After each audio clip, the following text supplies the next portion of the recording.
But Yunsul, that's the name his grandfather gave him when he found him abandoned in a snow-covered field, and he also learned to be an undertaker from him since his grandfather was an undertaker too. One night, when Yunsul thought his grandfather and he were only going to play, he didn't know that would be the last time he would be with him, because he found him with no eyes and both arms cut off, just a moment ago. His grandfather had met a mysterious man, and the mysterious man called him Demonic Blade Bujanyang, claiming he betrayed the clan by leaving, and that the only place he now belongs is hell. Now, listening to his grandfather, he hears his last wish before dying, not to take revenge, and to live a happy life. Well, that's not how the story is supposed to go. This time, Yunsul can't grant his grandfather's wish. Examining his grandfather's body, his arms were definitely cut off at the same time. The technique that was used was a downward slice, which is a rare move. On top of that, the move changes midway to stab the eyes. Yunsul realizes that kind of technique has to be from the demonic path, and one of those that makes such a wound is the Tianzu yoga technique. Looking at his grandfather's back, there are 93 traces of hidden weapon usage, like a sky full of falling flowers. There has to be some kind of device that can shoot hundreds at once. Additionally, the underside of the tongue and the nails are discolored.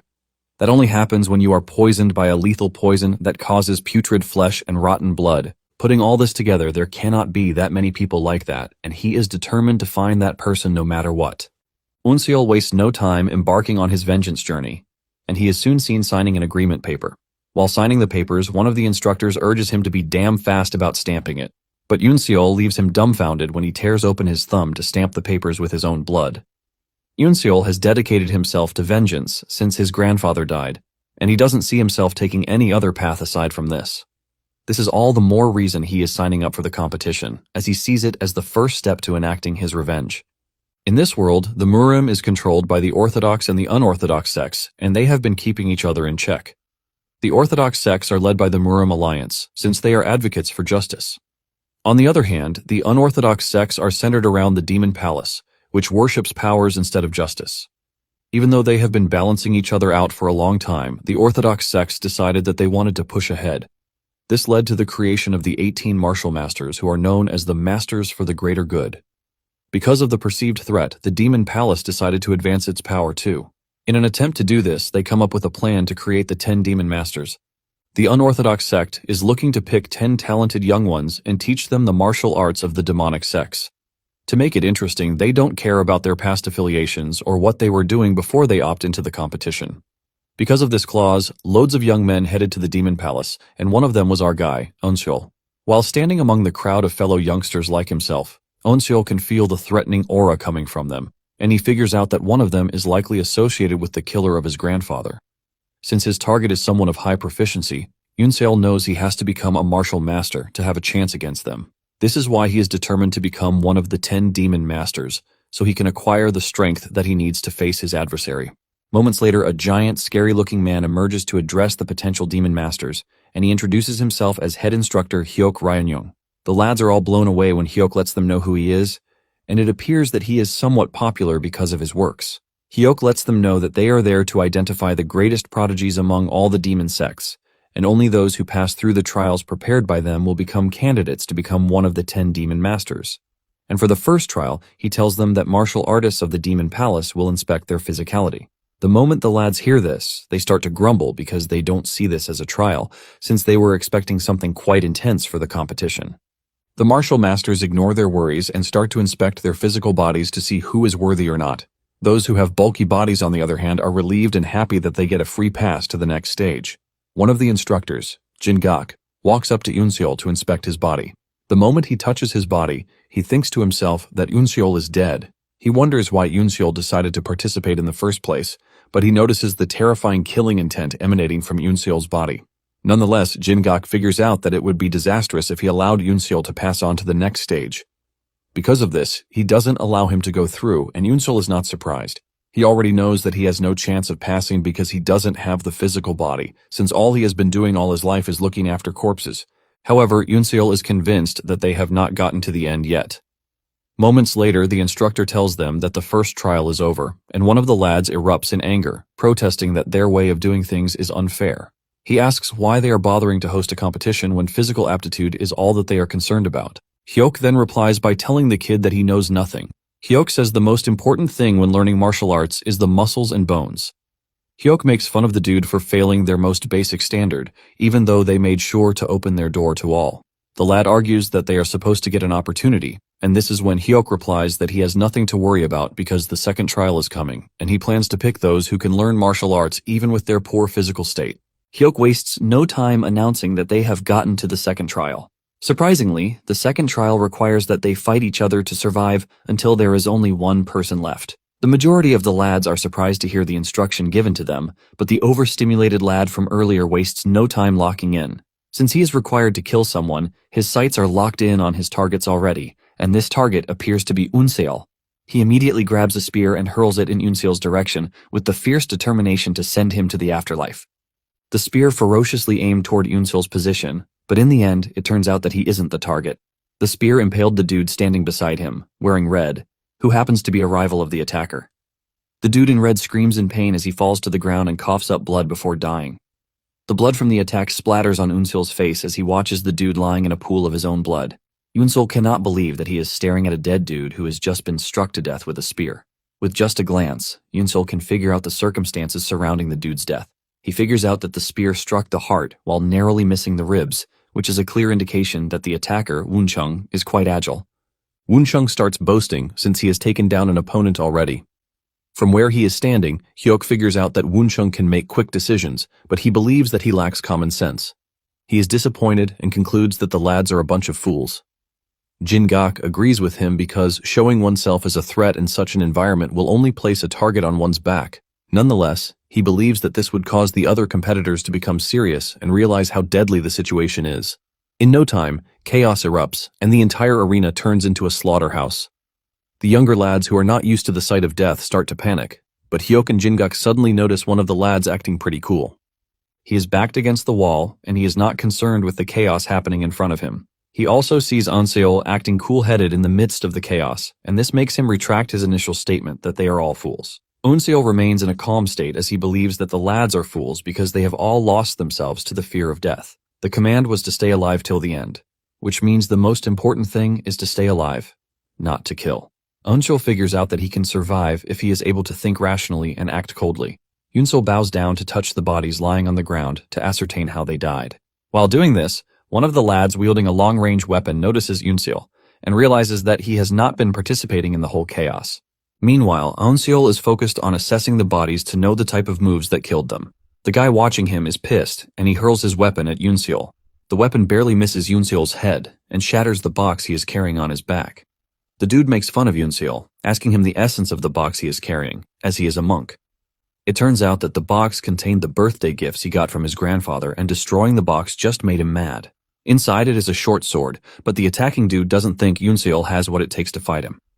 He makes fun of Unseol, saying he has a puny sword, but while he is distracted with Unseol, the cool dude from earlier appears behind him and cuts him down. The cool dude then boastfully tells Unseol that he doesn't need to thank him because he served as the best distraction to kill his opponent. While saying all of these, Unseol is focused on what he is doing, and he continues to ignore the dude.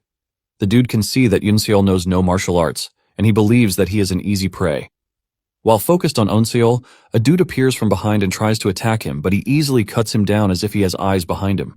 Hyuk then asks Jin-gak about the cool dude because he is holding a special sword known as the Extermination Sword. He wants to know why he is carrying the legacy sword of the Black Soul, which was hailed as the strongest wanderer swordsman. Jin-gak reveals that the dude's name is Nung Wugong, and there are reports that he discovered Black Soul's secret manual, accompanied by his sword. Apparently, Wugong trained using the manual, making him the sole disciple of Black Soul. Jin-gak says Wugong might lack physicality, but he is still the favorite to win the competition because there is no candidate who appears to be stronger than him. However, Jin-gak believes that things might change depending on unforeseen variables. After the chaos settles down, Wugong and Unseol are the last surviving candidates, and Wugong expresses his shock that Unseol was able to make it to the end. Wugong boastfully tells Unseol that he will be considered a candidate of the 10 demon masters if he kills him, so he is eager to do that already. Even though Unseol knows that he is going up against what appears to be the strongest guy in the arena, he doesn't look scared as he maintains his usual cold expression, and this is because he has found out what his weakness is. Unseol arms himself with his short sword with the confidence that he can actually win the fight. Wugong decides to play with Unseol a little by swinging his sword at him while delivering several slashes at the same time. Surprisingly, Unseol is able to dodge all of the slashes without sustaining a serious injury to his body.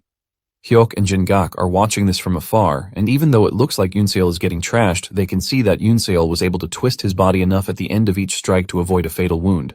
It suddenly dawns on Jin-gak that Yoon-seol has mastered Woo-gang's attack patterns by examining the corpses that he left behind. Jin-gak is blown away by the level of observation that Yoon-seol possesses. Yoon-seol decides to provoke Woo-gang by telling him that his sword skills are trash because all he has done is slice his flesh and cause no real damage. Jin-gak senses the fact that Yoon-seol is provoking Woo-gang, but he is worried that he might not be able to land the decisive counterattack that is needed to finish the fight. Yoon-seol's plan works, and Woo-gang gets so pissed that he angrily goes after him in an attempt to finish him off. As Woo-gang dashes toward Yoon-seol, Yoon-seol figures out that he has just one chance, and he is able to figure out what to do thanks to the corpses that he has examined. He has noticed that Woo-gang's finishing strike instinctively aims for the opponent's vital points, which are the heart and head. Since this is the case, Yoon-seol already cooked up a plan in preparation. Just as Woo-gang's sword is about to reach him, Yoon-seol bows down, ultimately dodging the incoming attack, leaving Woo-gang pretty open to Yoon-seol's attack. In the past, his grandfather had told him about the specific position in the neck that is vulnerable to almost all martial artists. Even a child can take down a martial artist if they strike the acupoint with precision and the required strength that is needed to puncture the area. This is the exact position that Yoon-seol is targeting, and without realizing it, Woo-gang has exposed himself for Yoon-seol's short sword to push through. With no room to react, Woo-gang finds his neck hanging from Yoon-seol's short sword, with his blood pouring out excessively.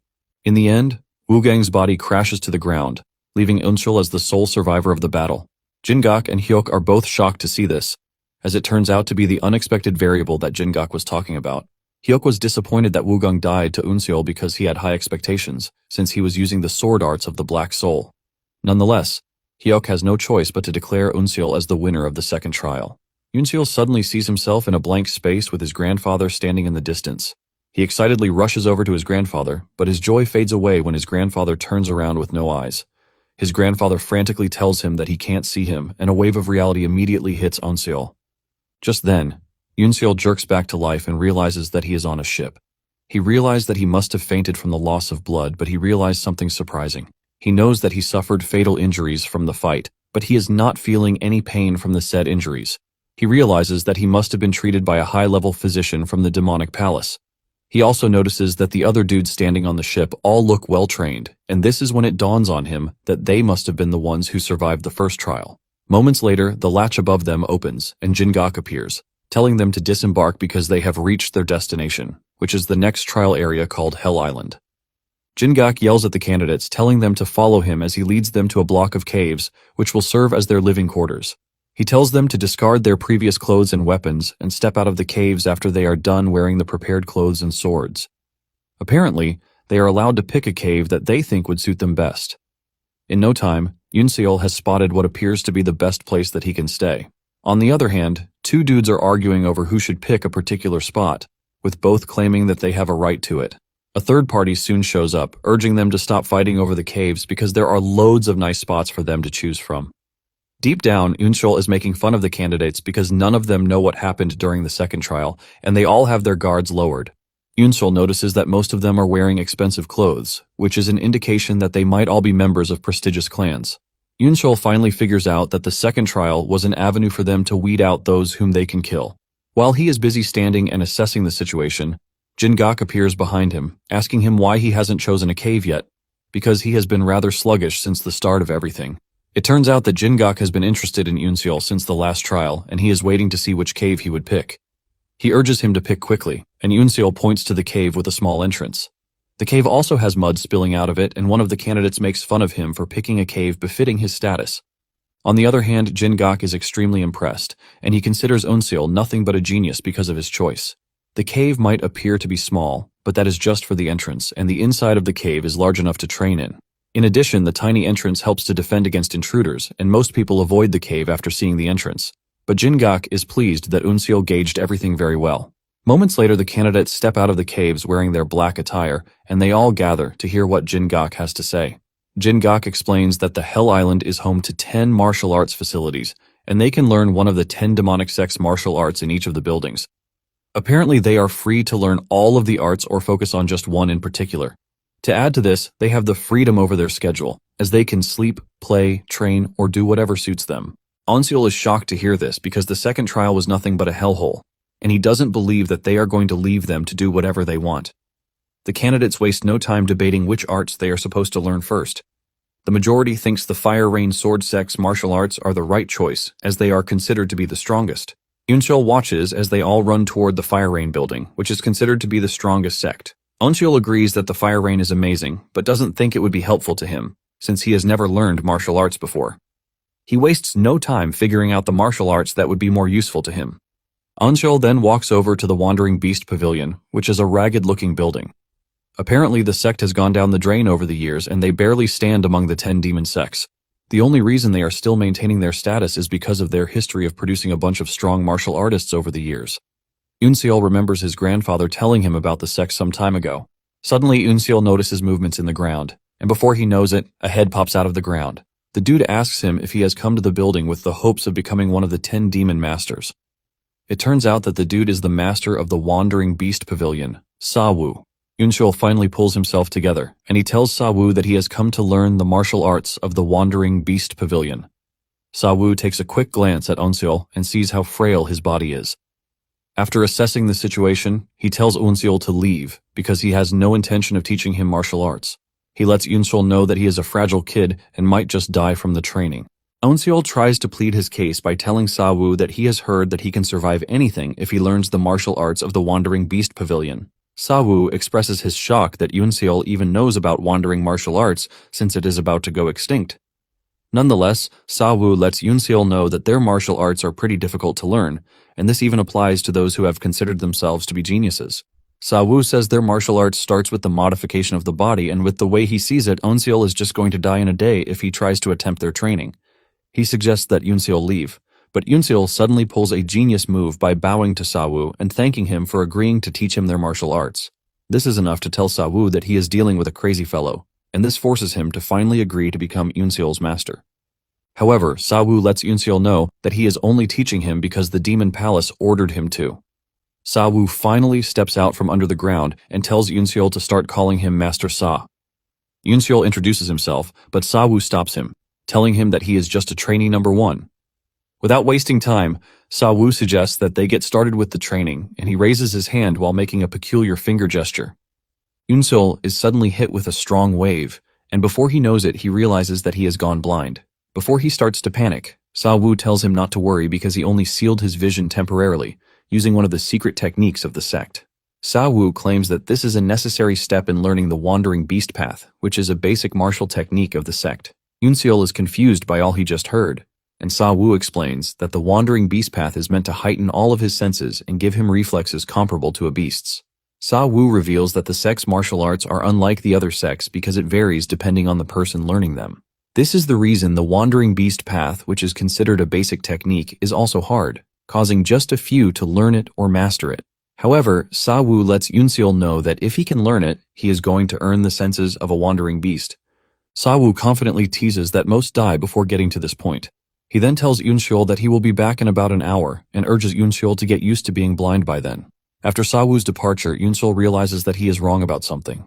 He thought his other senses would become sharper since he had lost his vision, but it doesn't appear that way. He remembers Sa-woo saying it would take an hour for him to get back, and he realizes that it is a very long time on his path. He figures out that he has to adjust as quickly as possible because he is in a competition, and if he is suddenly ambushed in his current situation, he is done for. Yunseol immediately imagines himself getting ambushed, sending a sense of fear and adrenaline through his body that pushes him to jump from point A to point B. However, Yunseol loses, and he figures out that working on his balance is quite important, since he has lost his vision. An hour later, Sa-woo returns, hoping to see Yunseol running around the place in fear, but to his utmost surprise, he sees Yunseol jumping around, which is something quite unique. Sa-woo realizes that Yunseol is imagining a fake enemy, which is why he has adjusted to his lack of vision pretty quickly. Nonetheless, Sa-woo stands unimpressed, and he decides to test Yunseol. He swings his sword at him, telling him to try to evade it. The training between the two then continues, and 3 days later, Yunseol has gotten himself beaten up multiple times by Sa-woo. Sa-woo is surprised that Yunseol hasn't started questioning his training method, but is accepting it instead. Sa-woo then asks Yunseol why he is not saying anything or questioning his training method. Yunseol replies that Sa-woo had initially said the essence of the Wandering Night Pavilion's martial arts is reaching enlightenment, and because of this, he believes that there is a reason behind everything that he is doing. Sawu is impressed by Yunseol's answer, and he tells him that he is actually right with his answer. He then suggests that they continue their training. Sawu charges toward Yunseol, but this time around, Yunseol's senses kick in, and he can suddenly feel Sawu's movement toward him. Even though he can see it, he realizes that he can't dodge it, leaving him with just one option, which is to block the attack. In the last second of the attack, Yunseol raises his sword and he manages to block Sawu's attack before it lands. This shocks Sawu to his bones because he wasn't expecting Yunseol to be able to do this just after 3 days. Nonetheless, Yunseol's block was sufficient and the attack still sent him on his arse. Just then, Sawu throws a bamboo bottle at him, telling him to drink the contents of the bottle. Yunseol drinks it, expecting water, but to his surprise, it isn't. Before he knows it, energy is already surging through his body, and it is as if all of his lost nutrients are being replenished. It turns out that liquid is the spring spiritual water that Sawu had saved all of his life. Even though Sawu gave it out, he is not worried that it was a waste, and this is because he believes that he has just met the once-in-a-lifetime genius that he has been begging for all of his life. After regaining his strength, the training begins again, and they go at each other with high intensity. After swinging at each for a couple of minutes, Sawu suddenly stopped attacking and burst out laughing as he had finally found what he was looking for the whole time. Suddenly, Yunseol realizes that he can see again, and with a voice laced with honesty, Sawu urges him to forget about becoming one of the 10 demon masters and become an official disciple of his sect instead. Sawu assures him that he will make him one of the top 10 strongest martial masters of the demonic faction in just 10 years if he agrees to this. When Yunseol hears this, he is heavily tempted by the offer because he doesn't think Sawu is lying, but then he remembers that his grandfather's killer is a skilled warrior. Because of this, Yunseol doesn't think he would be satisfied with learning just the Wandering Beast Pavilion's martial arts. Yunseol then humbly rejects the offer, telling Sawu that he wants to become a demon master. Sawu then tells him that he can forget about the fact that he can learn the 10 demonic sects' martial arts because it is even impossible for someone like the Grand Heavenly Demon Emperor, who has enough talents to create martial arts of his own. Sawu continues by saying every martial art is suited for a certain physique and a type of energy. Yunseol mentions that no matter how talented a person is, they can only learn 2 or 3 types of martial arts, which is why focusing on one martial art is the shortcut to becoming the strongest in the demonic faction. Even with all of his preaching, Yunseol shows no sign of changing his mind, leaving Sawu no choice but to back off. Even though he is disappointed, he tells Yunseol that he is going to teach him a different martial art. Yunseol is surprised to hear this, because he has only learned the basics of the Wandering Beast sect, and Sawu lets him know that the sect's arts are not transmitted through steps or theory. In addition to this, Sawu tells Yunseol that he has been practicing the wild beast path of his sect. This is when it dawns on Yunseol that all of the sword strikes that Sawu unleashed on him were actual forms of the wild beast path. Yunseol is extremely grateful for this, and he bows to Sawu, thanking him for his help so far. Sawu urges Yunseol to stop thanking him because it was merely the order of the Demon Palace. Yunseol, on the other hand, argues that he will never forget what Sawu did for him because he even gave him elixirs, but Sawu urges him to forget about it. Sawu mentions that this is how the Jianghu is, and it would be much better for him if he could forget about favors and grudges. With everything settled, Yunseol goes on his knees to bow to Sawu before finally leaving. Sawu watches him in shock and utmost respect as he walks away, wondering where such a gem came from. As Yunseol walks through the forest, he realizes that he is basically sensing everything going on around him, and he wonders if this is because he has learned the wild beast path. Because of how exhausting it is, Yunseol figures out that he has to find a way to control it, because he would never be able to rest properly if this continues. At that moment, he decides to suppress his senses as much as he can. He is able to get this done, and he realizes that there is a clear difference in what appears to be normal and his usual heightened senses. Yunseol then whips out his map to look at where he should learn next. It dawns on him that they are on a time-limited training, and he needs to hurry. After thinking over it very well, he figures out that he has to go to the demonic sect founder who rivaled the great heavenly demon emperor 700 years ago, and talking about this, he is the founder of the Fire Rain Sword sect. Because there might not be time on his side, Yunseol figures out that the strongest sect of the 10 demonic sects might be his only option. Upon arriving at the building, he realizes that it is quite exclusive when compared to the Wandering Beast Pavilion's martial hall. He knocks on the door, and the instructor from inside wonders who it might be. The instructor Jin-gak opens the door, and he is shocked when he sees Yunseol at the door. Yunseol bows to him, telling him that he has come to learn the martial arts of the Fire Rain Sword sect. Even Yunseol is shocked when he realizes that Jin-gak is a martial master from the Fire Rain Sword sect. Jin-gak tells Yunseol to follow him, and he lets him know that the candidates who entered earlier have already completed the elementary trial and have moved on to the intermediate trial. Apparently, there are 3 sections there, which are the elementary, intermediate, and advanced levels. Jin-gak then asks him why he is just coming to the Fire Rain sect after 2 weeks, and Yoon-sil reveals that he was learning martial arts at the Wandering Beast Pavilion. Jin-gak then casually asks if he has learned the Wild Beast Path, and Yoon-sil affirms this, shocking Jin-gak. He doesn't want to believe that Yoon-sil actually mastered the Wild Beast Path in just 2 weeks, even though he is pretty sure that he is a genius. He believes that Sa-woo sent him on his way after he couldn't cope with him. Once they reach the training hall, Jin-gak gets serious, and he introduces himself to Yoon-sil, revealing that he is the one in charge of the beginner trial. Jin-gak asks Yoon-sil if he is really interested in learning the Fire Rain sword art because it would be better for him to head to another martial arts hall. Yoon-sil replies that he appreciates Jin-gak's concern, but lets him know that he is interested in the sword arts of the Fire Rain sword sect. Since this is the case, Jin-gak slams his foot on the ground and a training manual appears beside him. Jin-gak tells Yoon-sil that the manual is the introductory form and practical method of the Fire Rain's 13 forms. He urges him to study the manual and train himself. However, Yoon-sil is confused because all he can see are strokes written on a large note with no idea of what he is supposed to do about it. Jin-gak is shocked when he hears this, forcing him to ask Yoon-sil if he can read a sword manual. Yoon-sil then gives him a more shocking answer, telling him that he actually can't because up until the competition he has never learned anything about swordsmanship. This answer sends shivers down Jin-gak's spine, leaving him totally dumbfounded. Jin-gak is forced to ask again, and Yoon-sil affirms this, saying he had no prior knowledge of martial arts. Instead of being disappointed, Jin-gak is actually impressed because he has seen what Yoon-sil has done so far, and he figures out that if he is properly taught, he would go on to be exceptional. Jin-gak then asks Yoon-sil if he can read even if he can't see or follow the sword steps, and Yoon-sil says yes. Yoon-sil then reads out the writing in the manual, which is basically instructions to follow before practicing the moves in the manual. Yoon-sil tries to follow the guide, but he ends up doing rubbish, leaving Jin-gak in extreme shock. He can't believe that he is about to start teaching Yoon-sil how to properly move or carry himself in a place where they are supposed to pick one of the 10 demon masters. Jin-gak moves over to Yoon-sil and positions his body as it is supposed to be, telling him how to relax his body so his core will not be tense. Immediately, Jin-gak explains this. Yoon-sil fixes his posture, and Jin-gak is ultimately impressed that Yoon-sil understood without stressing him. Since his posture has been fixed, Jin-gak tells Yoon-sil that he is going to teach him the Fire Rain 13 forms without further delay. He hands him a sword and starts showing him how to move his body in the right adjustments and precision. Just as usual, Yoon-sil is able to follow everything that Jin-gak is showing in the right way.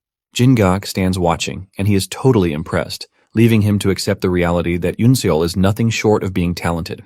After sessions of training, Jin-gak tells him to imagine an enemy in front of him and use the Fire Rain 13 forms. Yoon-sil is initially confused by what Jin-gak means by creating a fake enemy, but Jin-gak explains that this is the criterion that he needs to pass if he wants to make his way to the intermediate hall. Apparently, this is to see the sword intent present in his basic moves. The moment Yoon-sil hears this, he realizes that he has finally gotten the chance to prove himself, and he needs to do it quickly, since the chance came on early. Just as expected, the enemy he imagines is none other than the dude who sent his grandfather to the afterlife. Yoon-sil draws his sword and unleashes the first form of the Fire Rain, 13 forms with precision and fury. Jin-gak is stunned when he sees the way Yoon-sil is moving with the sword and executing the moves. Yoon-sil continues moving through the 13 forms, but Jin-gak soon notices that there is a modification to the Fire Rain 13 forms. The sword technique is usually soft and spirited, but Yoon-sil is using the technique in such a sharp way. Jin-gak cannot believe what is happening in front of him because changing the basic moves of a sword technique is something possible only for a grandmaster. Jin-gak also notices that the sword moves are embedded with scary killing intent, just as if he were facing someone who has deeply hurt him. Jin-gak doesn't want to believe that the sword moves of the Fire Rain sect, which is considered orthodox, are being changed as if they were nothing. Because of this, he starts realizing that Yoon-sil must have had a unique life while growing up. In no time, Yoon-sil also notices that he is already altering the Fire Rain sect 13 forms. He wonders if the Wild Beast Path is the reason for this, and even though he would have loved to infuse the two fighting styles, he figures out that it would end up becoming an entirely different swordsmanship and not the Fire Rain 13 forms. With this in mind, he quickly switches back to the natural Fire Rain 13 forms, and this time around, he looks even more dangerous than before. He imagines his target in front of him, and he starts unleashing all the fury inside him. Jin-gak watches in amazement, and he is forced to admit that Yoon-sil is incredibly fast. As he gets closer to his target, Yoon-sil loses himself in the moment, and as if his target is real, he figures out that he can't allow his target to escape. Because of this, he decides to use all the techniques he has left in one go. Unsil releases all his fury at once and delivers several dangerous slashes to make sure he takes his enemy down, but he does this in such a way that it affects him, causing him to lose his balance and grip on his sword. Jingak watches as Unsil loses to his opponent, but instead of being mad, he is actually impressed. Unsil is shocked when he hears Jingak tell him that he passed the test. Jingak then explains to him that what is actually tested is his understanding of the sword and his execution of the Fire Rain 13 forms in a real fight. Jingak helps Unsil pick up his sword, and he tells him that he passed the criteria set for the test. Jingak lets Unsil know that his Fire Rain technique is quite incredible, and he urges him to head to the intermediate chamber. Unsil is extremely grateful for what Jingak did for him because he knows how annoying and stressful it must have been to teach him about swordsmanship when he had no prior knowledge of it. Unsil shows his gratitude by bowing to Jingak, thanking him for everything so far. Jingak then tells Unsil to continue working hard, and then mentions that he could sense the strong killing intent coming from his sword. As his last advice, Jingak urges Unsil not to lose himself because of the killing intent. As they say their goodbyes, Jingak finally understands the fact that Unsil learned the wild beast path in just 2 weeks because his learning speed is incredible. Because of this, he is even moving to the intermediate chamber way faster than Jingak himself expected. Jingak was initially doubtful of Unsil's capability of making it to the intermediate chamber, but after their session together, he is certain that he would. In addition, Jingak is pretty confident that the intermediate chamber instructor, Qian Wugang, would be obsessed with Unsil by the time he spends some time with him. Unsil soon makes his way into the intermediate chamber, and the instructor doesn't welcome him with warm hands, as he urges Unsil to buzz off because they are full already. Qian is acting cold toward him because he is not impressed with the fact that Unsil just passed the elementary chamber after weeks of training. Qian says Unsil has no chance in the intermediate chamber with the type of talent that he has. In his defense, Unsil explains to Qian that he came late because he spent time training at the Wandering Beast Pavilion. When Qian hears this, he is still not impressed, as he believes that Unsil must have escaped from the wild beast training thanks to the intense training over there. However, since Unsil passed the elementary test, Qian has no choice but to tell him to take his seat with the rest of the candidates. Qian then continues his teaching, telling the candidates that the Fire Rain Thundering Sword that they are about to learn is made of rapid movements, and if they are not skilled with the sword, they are going to end up harming themselves. Qian continues by saying the Thundering Sword is pretty hard to use in combat, just like the Fire Rain 13 forms. Nonetheless, they are required to learn it because it is a basic martial art, and the main focus is to sharpen their prowess with the sword, not to win. Qian then calls forward one of the candidates, Bayok Hansung. For their practical purpose, Qian tells him to pick an opponent to duel. Bayok smiles evilly before asking if he is allowed to pick anyone of his choice, and Qian says yes. Just as expected, Bayok points to Unsil, saying he wants him as his opponent. Qian wants to debate this, but Bayok reminds him that he already told him that he can pick anyone. Qian still tries to fight the decision by asking Bayok how he plans to test his knowledge against someone who just joined the class. Qian urges Bayok to pick someone else, but Unsil suddenly cuts in, telling the instructor that he is fine with it. Qian is shocked to hear this, and Unsil tells Qian that he learned how to use the sword from Jingak. Unsil says he believes that he has a better chance at learning if he practices against others. To Qian, Unsil is only trying to protect his ego, but he is not going to stop him. Qian then tells them to go ahead, saying he hopes that they can reach the advanced chamber. Bayok, on the other hand, considers himself the luckiest dude on the planet because he just got himself a rookie that he can trash in whatever way he likes. He is even planning to kill Unsil so he can show how skillful he is to the rest of the class. The two then arm themselves with wooden swords in preparation for the battle. Bayok commends Unsil for his bravery, but tells him that he needs more than bravery if he is going to survive in the Murim. Bayok wastes no time dashing toward Unsil, but Unsil easily dodges his attack. Bayok is impressed, but believes that Unsil won't be able to keep it up. He goes hard again, forcing Qian to block his next attack with his sword instead of dodging. With the way their swords are hitting each other, Bayok can see that Qian is truly a beginner, and this makes him even happier. Bayok continues having fun with Qian and even unleashes the thundering sword technique, but Unsil remains calm-headed as he dodges everything that Bayok throws at him. At this point, frustration has started setting in, and Qian can see this. He figures out that Bayok might not be skilled with the sword, but at the same time, Unsil is dodging everything as if he is predicting Bayok's moves. This starts to convince Qian that Unsil might have truly learned the wild beast path. Since he is a martial artist, he knows how difficult it is to learn the wild beast path even though it is just a basic technique. Because it is usually learnt by experienced martial masters, Bayok doesn't want to believe that Unsil has learned it in just 2 weeks. Qian decides to make everything serious, and he tells Unsil that the duel is not only about dodging because he is watching to see their sword skills and to also test their reflexes. Upon hearing this, Onseol decides to get serious with Byok, and he goes after him with the Fire Rain 13 forms. However, Byok doesn't feel any form of threat from the technique because it appears to be slightly different from the 13 forms. He is confident enough to think he can actually dodge the slash with little to no effort. However, he soon realizes that he might actually be wrong because the sword technique comes at him so hard that he finds himself struggling. Several questions start running through Byok's head as he wonders if Unseol was intentionally testing him with a variant of the 13 forms just so he can mock him. He also wonders if Unseol is doing this to get noticed by the instructor so he can be automatically promoted to the advanced chamber. Realizing that with the way things are going, he is going to be disgraced, Byok decides to tap into another sword style, the Asura sword style. He delivers the blood-shattering strike in an attempt to finish off Onseol in one go. Apparently, the sword style is a lethal move of the Asura sword sect, and since Cheon didn't restrict the type of sword styles that they can use, he cannot stop the fight. Suddenly, Cheon notices that even with the fact that Unseol is going up against a dangerous fighting style, he has maintained his balance. The thought of Unseol actually learning the wild beast path crosses his mind yet again, even though he still doesn't want to believe. Onseol continues dodging the attacks coming at him, forcing Byok to resort to an even deadlier technique, the Bloody Wind Warping Moon. Even Cheon is dumbfounded when he sees this, and he watches in horror as Byok leaps into the air toward Unseol. Everything happens so fast, and by the time everything becomes clear to everyone, Unseol's sword is pushing toward Byok's chest with the help of the Fire Rain 13th form. Onseol looks pretty cool as he retracts his sword, and Byok coughs up blood before crashing to the ground, seemingly appearing to have died from Unseol's strike. Everyone's eyes light up in shock and horror as they all try to digest the fact that Byok might actually be dead. Onseol walks away to return the training sword, and Cheon stands over Byok's body to see that he is truly dead because he got hit in a very vital spot. Cheon then turns to Onseol, asking him if he has always been a disciple of the Wandering Night Pavilion, but he says no.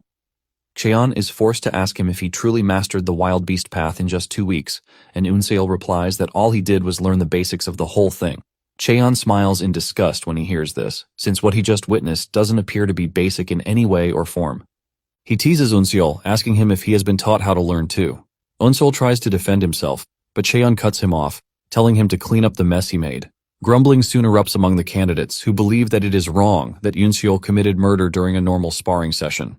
They all expect him to be punished for this, but Cheon quickly clears up their mistake. He lets them know that it might be called a martial chamber, but they should not mistake it for one. He reminds them that they are on Hell Island, and if they use a technique that is meant to kill the opponent, they should expect the same to be used against them. With this in mind, Cheon begins the training session again, and the candidates start sparring against each other. Those lost during the sparring session are all sent away by Cheon as he tells them that they have failed the trial. He tells them that they are all free to find another martial hall that would accommodate them because their time with the Fire Rain sect is over. The failed candidates ask for more chances, but Cheon tells them that they are not getting any more chances. Cheon says they might have passed the first trial because they were fit, but to learn the Fire Rain sword they are going to need potential and talent to surpass even their own limits. Since they lacked the qualities to surpass their own limits, they failed. After the failed candidates and the successful candidates left the hall, Cheon notices that Onseol is still in the hall, and he asks him what he is still doing there. Confused, Onseol asks Cheon if he is required to leave too, and Cheon says yes. He tells him that he won and has gained the status to pass on to the advanced chamber. However, Onseol tells Cheon that he would rather stay in the intermediate chamber. Cheon is confused and asks Onseol why he would choose to do that. Onseol explains that the only technique he learned was the Fire Rain 13 forms, and he has yet to learn anything in the intermediate chamber. Cheon is surprised that Onseol learned the Wild Beast path, which allowed him to see through Byok's attack, but he claims that he hasn't learned anything. Without being apologetic, Onseol maintains his stance that he has yet to learn anything. Realizing that Onseol has no intention of giving up, Cheon has no choice but to agree to teach him the Fire Rain Thundering Sword, which is the upgrade of the Fire Rain 13 forms. However, he lets Onseol know that he hates it when people try to play tricks on him in an attempt to make an impression. He sternly tells Onseol that he is going to behead him if he finds out that he has learned any other sword technique other than the Fire Rain 13 forms. 4 days after this, Onseol is still training under Cheon, and they have gone through rigorous sessions together. Cheon has checked through all the manners that he knows while training Onseol and has confirmed that he truly lacks the fundamentals of sword techniques. Even though he just started learning the sword techniques, his determination and concentration are something worth noting. Cheon can see the fierce determination written all over Onseol's face as if he would die if he didn't learn martial arts. Cheon finally realized how it was possible for Onseol to learn the Wild Beast path in just a fortnight. To make it interesting, Yunseol is already wielding the thundering sword technique, showing just how crazy his learning speed is.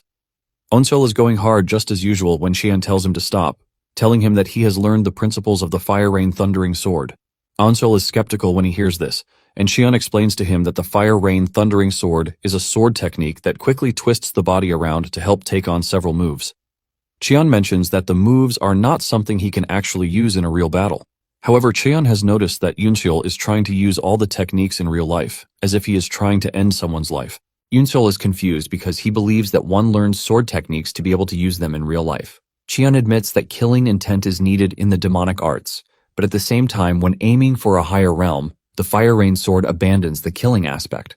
Xian tells Eunseol that he has to get rid of the murderous intent stuck in his head, or else he would end up creating a martial art that would harm him. It finally dawns on Eunseol that Xian is practically saying the same thing that Jin-gak told him. Xian confesses that he has also lived with killing intent in the past, which forced him to kill all those who stood in his way. However, this made him lose honor and pride, and his martial prowess came crumbling down. Xian continues by saying the techniques are meant to kill and might give the illusion that it will take one to a higher realm, but in reality, it is actually an obstacle that stands in the path of swordsmanship. As if talking to his son, Xian lets Yunseol know that he has to let go of his killing intent. Just as he hears this, Yunseol remembers what his grandfather once told him about those who wield the sword. His grandfather once told him that those who wield a sword have a past stained with despair and nothing but misfortunes, which is why people in the Murim hate to talk about their past. Eunseol then asks Cheon why he is telling him all these things, and Cheon lets him know that he is doing that so he can know that he once lived with killing intent too. Cheon then asks Yunseol for his name, and when he tells him, it dawns on him that he was the one who survived the second trial that Jin-gak told him about. Cheon then tells Yunseol that he has a big problem on his hands, and when Yunseol asks what it is, Cheon lets him know that he lacks the basics of martial arts. Cheon explains to him that those he is competing with have been learning martial arts since they were kids. Cheon says the gap between them would only widen if he began to learn the Fire Rain sword technique in the advanced chamber. Cheon tells Eunseol that he has to quickly master the basic martial arts so that he has the fundamental foundation to build upon the Fire Rain sword. Because of this, Cheon decides that he is going to teach Eunseol the unrivaled lightning and thunder technique that he created himself. However, before they begin, he lets Yunseol know that he has destroyed all the nerve endings in his fingers because he failed to master the said technique. This shows just how dangerous the technique is, and if things go wrong, Yunseol might actually lose control over his arms instead. If this happens, he won't be able to move to the advanced chamber, but instead become a cripple. With the warning set out, Cheon asks Eunseol if he still wants to go ahead with the training. Without hesitation, Eunseol agrees to this because he doesn't care about losing some damn arms, since he is willing to sacrifice his soul as long as he gets his revenge. A month after this, Eunseol was able to learn the unrivaled lightning and thunder techniques before finally getting the chance to leave the intermediate chamber. Even though Cheon told Eunseol that he was pretty quick with it, Eunseol still thinks he took too long to learn the techniques. Since he has learned the said techniques, it is finally time for him to proceed to the advanced level. The moment he opens the door to the advanced chamber, he has everyone staring at him, and Eunseol senses a different ferocity from the trainees, which is understandable since they have seen what he can do. Eunseol can't believe that people look down on the job of being an undertaker, while killing someone is regarded in high esteem. The instructor urges Eunseol to step in and take his seat because he is about to begin the lesson. Because they have a new trainee among them, the instructor reveals that he is going to explain the central reading of the Rain Sword as well as the 7 teachings. He starts by telling them that they must know how to balance power within every part of their body so that they can have an unshakable stance. After a minute of reading the note in front of him, Eunseol realizes that he wouldn't have understood shit if he didn't learn the advanced martial arts from the intermediate chamber. After the instructor is done with the day's verbal teachings, he tells Eunseol to follow him. The instructor then takes Eunseol to the garden at the back of the chamber. He mentions that there are situations where one can defeat an armed enemy without a sword. In this situation, he says the said person no longer needs the sword to form sword arts. The instructor then whips out a plant branch and points it directly at Eunseol before asking him an important question. He asks him how he is going to respond if he is suddenly attacked and he has no sword in his hands. The instructor reveals that while he was busy in the intermediate chamber, his mates have learned the Shining Mystique, which is the first form of the Fire Rain Sword, which is why they are currently discussing the theory. The instructor lets Eunseol know that he has no hope of learning anything from him if he can't understand what he is currently asking him. Since his training career depends on it, the instructor urges Eunseol to answer carefully. Eunseol then takes a deep breath before replying that if he is lacking a sword, he will simply use his opponent's sword. Without wasting time, he tries to grab the plant branch from the instructor, but before his hand can even reach one of the leaves, the instructor vanishes and appears behind him. The instructor scolds Unseol, telling him that his answer is too hasty. Unseol, on the other hand, is not concerned with what the instructor just said because he is busy wondering when the instructor got behind him. Unseol tries going after the instructor again, but the result remains the same. Unseol soon finds himself getting frustrated because he can't predict where the instructor will move to. Unseol wasn't expecting to easily catch him, but at the same time, he couldn't believe that he couldn't even follow his movements at all. Unseol is now worried because he knows that he has no chance in the advanced chamber if he fails to impress the instructor right there and then. Unseol then comes to the conclusion of using the wild beast path to its full potential, even if it is just once. With his mind set on this, he jumps toward the plant branch, but just as he is about to touch it, he is sent flying backwards by the instructor. Unseol crashes into the ground, looking totally disappointed, but before he can start wallowing in his failure, the instructor dashes toward him and pats him on the shoulder. The instructor laughs out loud before telling him that he has passed the test. Unseol is shocked when he hears this because he couldn't even touch the old man, which leaves him confused about how he actually passed the test. The instructor ignores his question and tells him that he is going to learn the Shining Mystique technique starting the next day. He urges him to come early and even earlier than his mates. Unseol is pleased to hear this, and he thanks the instructor for his grace before finally taking his leave. As he walks away, the instructor stares at the plant branch in his hand, and a bunch of the leaves fall off. Unknown to Unseol, he was actually able to reach the leaves, but the instructor was wise enough to send him flying to make it seem like he failed. The instructor is extremely impressed, and he admits that he is expecting great things from Unseol. Later on, Unseol is walking through the woods when he starts thinking of circulating his qi instead of resting, since a fight might as well break out anytime. Suddenly, he notices multiple presences behind him, and thanks to his wild senses, he is able to figure out how many are out there. 5 dudes soon appear behind, and they all look pissed. They tell Unseol that he has been acting pompously since the intermediate chamber, and they are there to teach him a good lesson. The 5 boast about how they are called the 5 peak swords because they are geniuses, and they are there to kill him. Instead of engaging in baseless arguments with the 5, Unseol leaves his sharp senses turned on, and with this, he is able to figure out that there is one more person lurking in the shadows. Just as the 5 are about to make their move, a scary dude appears behind and knocks out the ringleader. He crashes to the ground from just a strike, and this sends fear down the spines of the others. They turn around to see the attacker, who turns out to be a strong trainee known as Seo Jinha. Jinha ignores the other 4 and turns to Unseol, telling him that they need to talk. The 4 manage to get his attention by asking him what he is doing there, and Seo Jinha tells them to piss off because he has no business with them. The 4 pick up their last dude and they dash out of there while promising to get back at Unseol. Without a doubt, Unseol could clearly see that Jinha is quite strong. Once Jinha confirms that the 4 are gone, he turns to Unseol to ask him a seemingly important question. He points his sword at him and asks him who he is, and the question leaves Unseol confused. Earlier that day in class, the instructor had called Unseol out to try out his technique.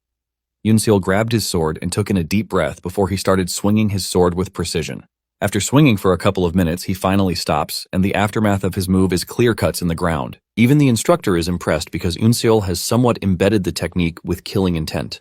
After he is done showcasing his prowess, the instructor calls the next trainee, who turns out to be Seo Jinha. As he steps onto the stage, he walks past Unseol, and he looks absolutely menacing. When it is time for Jinha to show off the first technique of the Fire Rain Sword, he changes it and displays a technique that is a perfect counter to what Unseol just displayed. Unseol had seen this as a clear warning. Now that he is standing face to face with Jinha, Unseol asks him what he meant by who he is.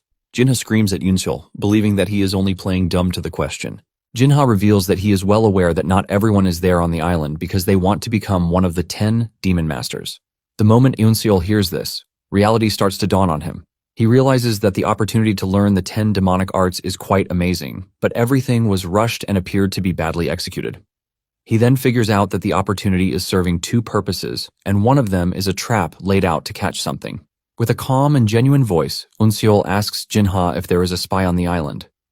With the way he asked the question, Jinha could see that Unseol wasn't lying. Jinha then sheathes his sword, saying Unseol is not the person he is looking for. Before leaving, Jinha tells Unseol to stop acting out of line, because if he continues getting on his nerves, he might just kill him. After Jinha leaves, Unseol realizes that there is a lot more going on beneath the surface than he thought.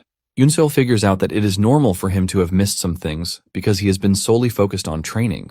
Unseol decides to push any thoughts of distraction out of his mind because no matter who it is, he will end up fighting them in the end. Not long after this, the instructor tells the trainees that they have come to the end of their training. After giving them a farewell speech that also counts as a motivational speech, he wishes them luck on their adventure in the Murim. Suddenly, the bell goes off. And while the trainees are wondering what is happening, the instructor tells them to head to the Stone Mountain, which is located in the center of the island. Moments later, the trainees are gathered at the Stone Mountain where the head instructor is present. The moment he realizes that everyone is present and accounted for, the head instructor tells the trainees that it is finally time for them to begin the third trial. The majority of the trainees are confused when they hear the head instructor talk about the third trial because they were all expecting him to say the second trial. The only person who actually knows the real deal is Yoonseol. Jin-gak then informs the trainees that all of the living quarters will be closed very soon, and they won't be able to return to the chambers until they have picked the 10 demon masters. He urges them to grab whatever it is that they need inside the caves before they are closed.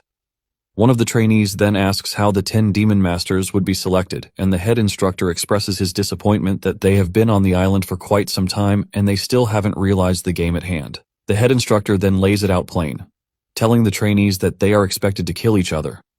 Hyuk says they are to kill each other until there are only 10 of them left. Hyuk says whatever method they employ is up to them. They are even free to run or hide, but he lets them know that there is a downside to this. Apparently, as time passes, they are going to restrict the areas where the trainees can stay, and those caught in the restricted areas will be killed by the killer demons standing behind him. The killer demons are a bunch of scary dudes in capes, and just the mere sight of them will cause one to pee their pants. Even Unseol starts sweating because he can sense the killing intent from the killer demons from where he is standing, which is a clear indication that they are incredible martial artists. Just then, one of the trainees asks Hyuk if they are allowed to attack the killer demons. Hyuk laughs out loudly when he hears this and expresses how impressed he is that there are candidates who are looking higher than the others. Hyuk then tells them that they are free to fight the killer demons and are even free to kill them.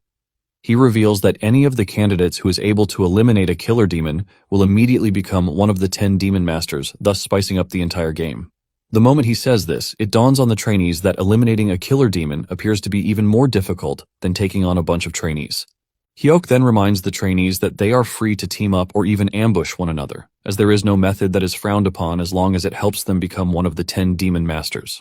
After they are dismissed and they get everything they need from the caves, the trainees make their moves. Yoonseol wastes no time distancing himself from the lots because he is quite aware that he already drew attention to himself in the course of their training. He figures out that he is going to get jumped, just like the so-called Peak 5 wanted to jump him in the forest. He knows that his priority is to get to a safe place, and his best pick is the Wandering Pavilion. Upon reaching there, he notices that the ground feels quite different from what he remembered. He goes down on his knees to feel the changes in the ground, and while doing this, he senses someone coming in his direction. Just then, a dude being chased down by some other trainees appears from the bushes, urging Yoonseol to help him because they are trying to kill him. Yoonseol grabs his sword, ready to strike in case it is a setup. The dude assures Yoonseol that he is going to repay him if he helps him escape from the dudes chasing him down. Yoonseol assesses the situation and realizes that the dude might actually be telling the truth because the wounds on his body appear to be real. Yoonseol can sense the 3 people who are chasing him, and he wonders if they are a team or not. Even though Yoonseol is not interested in whatever they have going on, he can't risk exposing himself because of the dude that they are chasing. Realizing that he has no choice, Yoonseol is forced to hide himself and the dude in one of the hidden underground pouches located around the pavilion. The trio chasing the dude soon shows up, but they find no one, leaving them totally confused. They walk around the pavilion trying to find their target, but unknown to them, he is right below them. After searching the area and realizing that their target is not there, the trio has no choice but to leave to continue their search.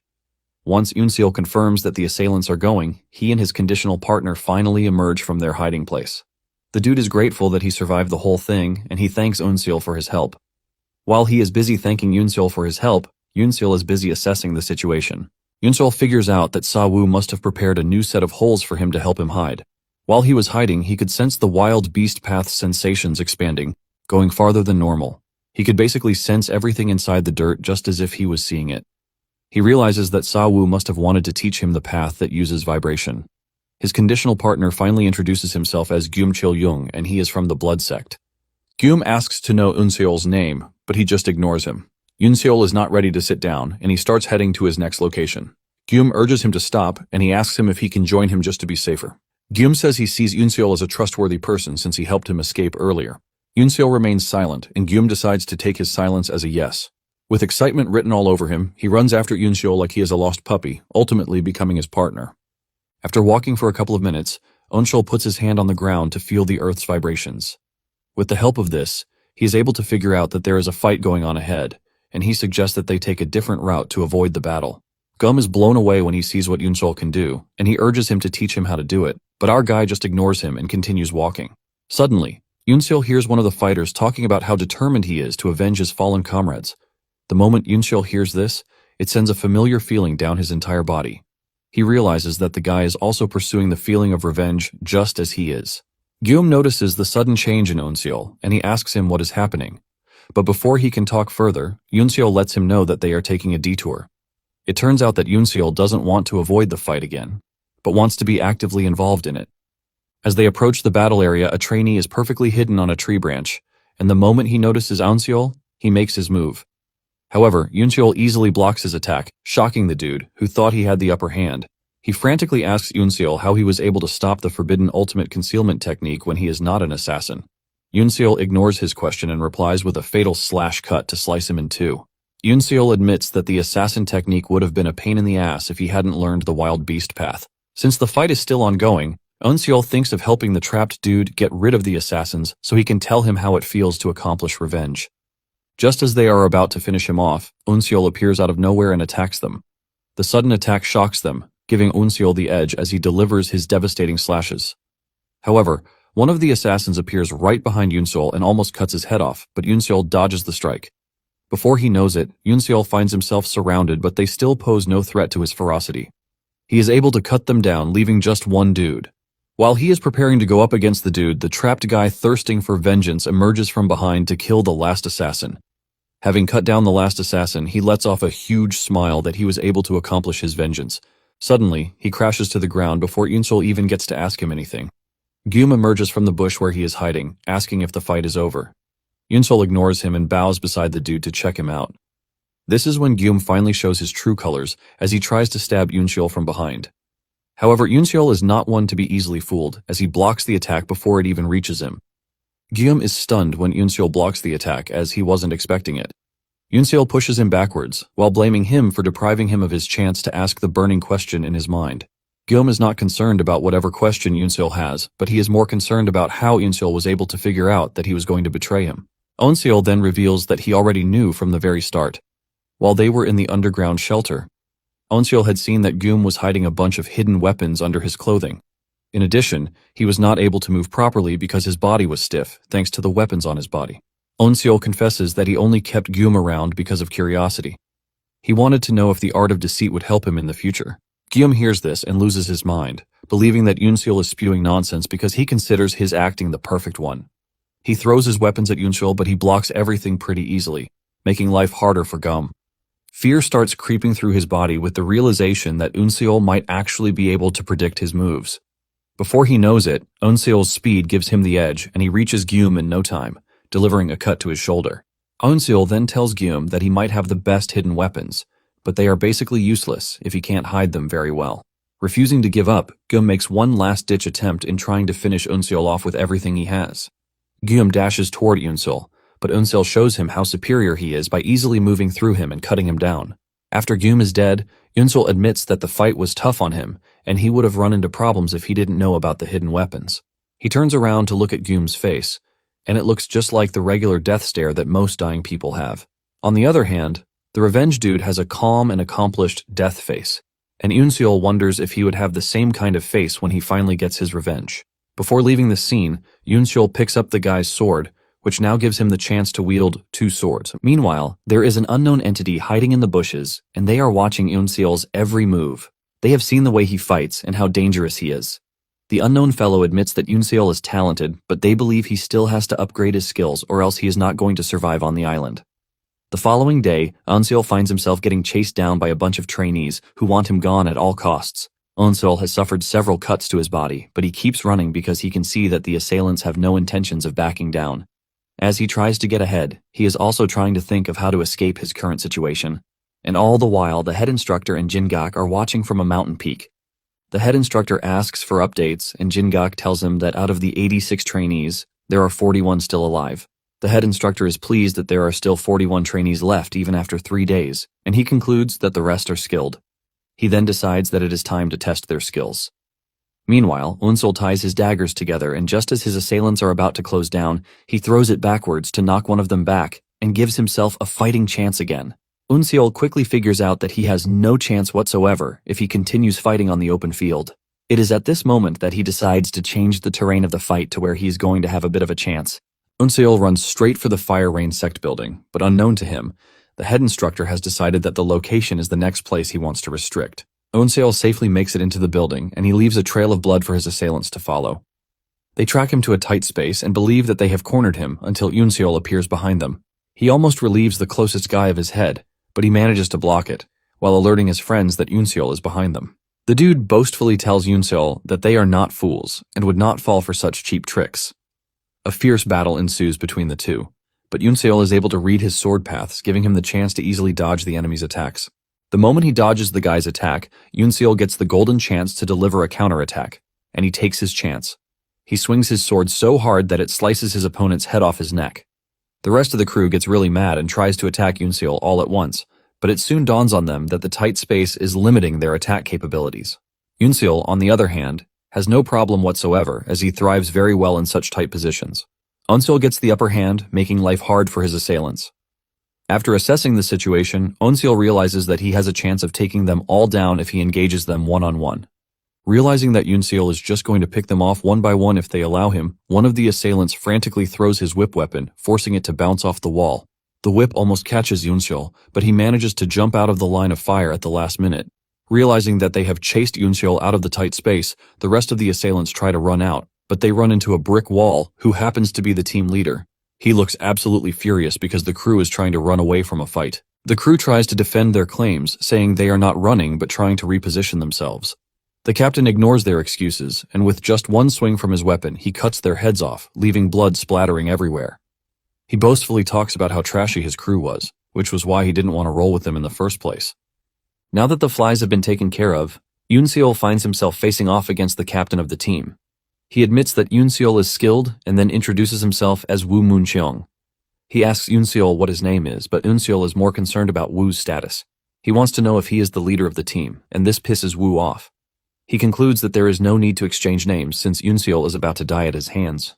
Wu swings his whip weapon at Unsul to grab his sword, and before Unsul can react, his weapon shatters right in his hand. Wu starts making fun of Unsul, saying the Fire Rain sect only taught him one defense technique. This is when it finally dawns on Unsul that the dude knows everything about his Shining Mystique technique. But the question of how he knows remains. Unsul wonders if Wu has some sort of information network that he doesn't know about. Wu notices that Unsul is carried away with his thoughts, and he comes after him. Unsul barely dodges Wu's attack, but watches as Wu destroys everything his weapon touches. Unsul figures out that fighting Wu in an enclosed space is basically useless, so he decides to run to the main hall. Unsul arms himself with his second sword and then prepares to engage Wu, but another swing from Wu pushes him backwards. Wu emerges from the dark space, talking about how disappointed he is that Unsul is not giving him enough fight. He swings his whip at Unsul, and before he knows it, he finds himself trapped by the whip. Wu makes fun of Unsul, telling him that it is almost over for him. Unsul realizes that he can actually block Wu's attacks using Shining Mystique, but the problem is that he doesn't have the power to project enough force to stop it. This is when it dawns on him that a totally different technique is needed, which is a destructive force strong enough to cut through steel. The moment the whip surrounds Unsul, Wu believes that he has finished the job, but he suddenly realizes that Unsul is trying to cook up something. Even with this, he is not worried, since he believes that Unsul is trying to use the Shining Mystique. His relaxed face turns into a horrified face when Unsul bursts through the trapped space with a powerful force, accompanied by a golden aura. It turns out that he just used the unrivaled lightning and thunder technique that Xian taught him. Before Wu can react, Unsul has reached him, thanks to the force he is coming with. In the blink of an eye, Unsul moves through him, delivering a fatal cut through his body, which he only felt after Unsul was done. All at once, his bodily functions cease to exist, and Wu crashes to the ground dead. After Wu is dead, Unsul finally feels the effect of the skill he just used, causing him to cough up blood. Even though the skill is quite powerful and dependent, Unsul realizes that he can't use it freely because it is way too advanced for his level. Nonetheless, he is glad that he won the fight even though it might have taken up his time. He figures out that the restricted regions will soon change, and he needs to move quickly. Suddenly, he senses an ominous aura behind him, and when he turns around, he sees a killer demon staring down at him with all monstrosity. Fear creeps through Yunseol's body as he doesn't want to believe what his eyes are seeing. It starts to dawn on him that the restricted zones must have changed while he was busy fighting the group he just defeated.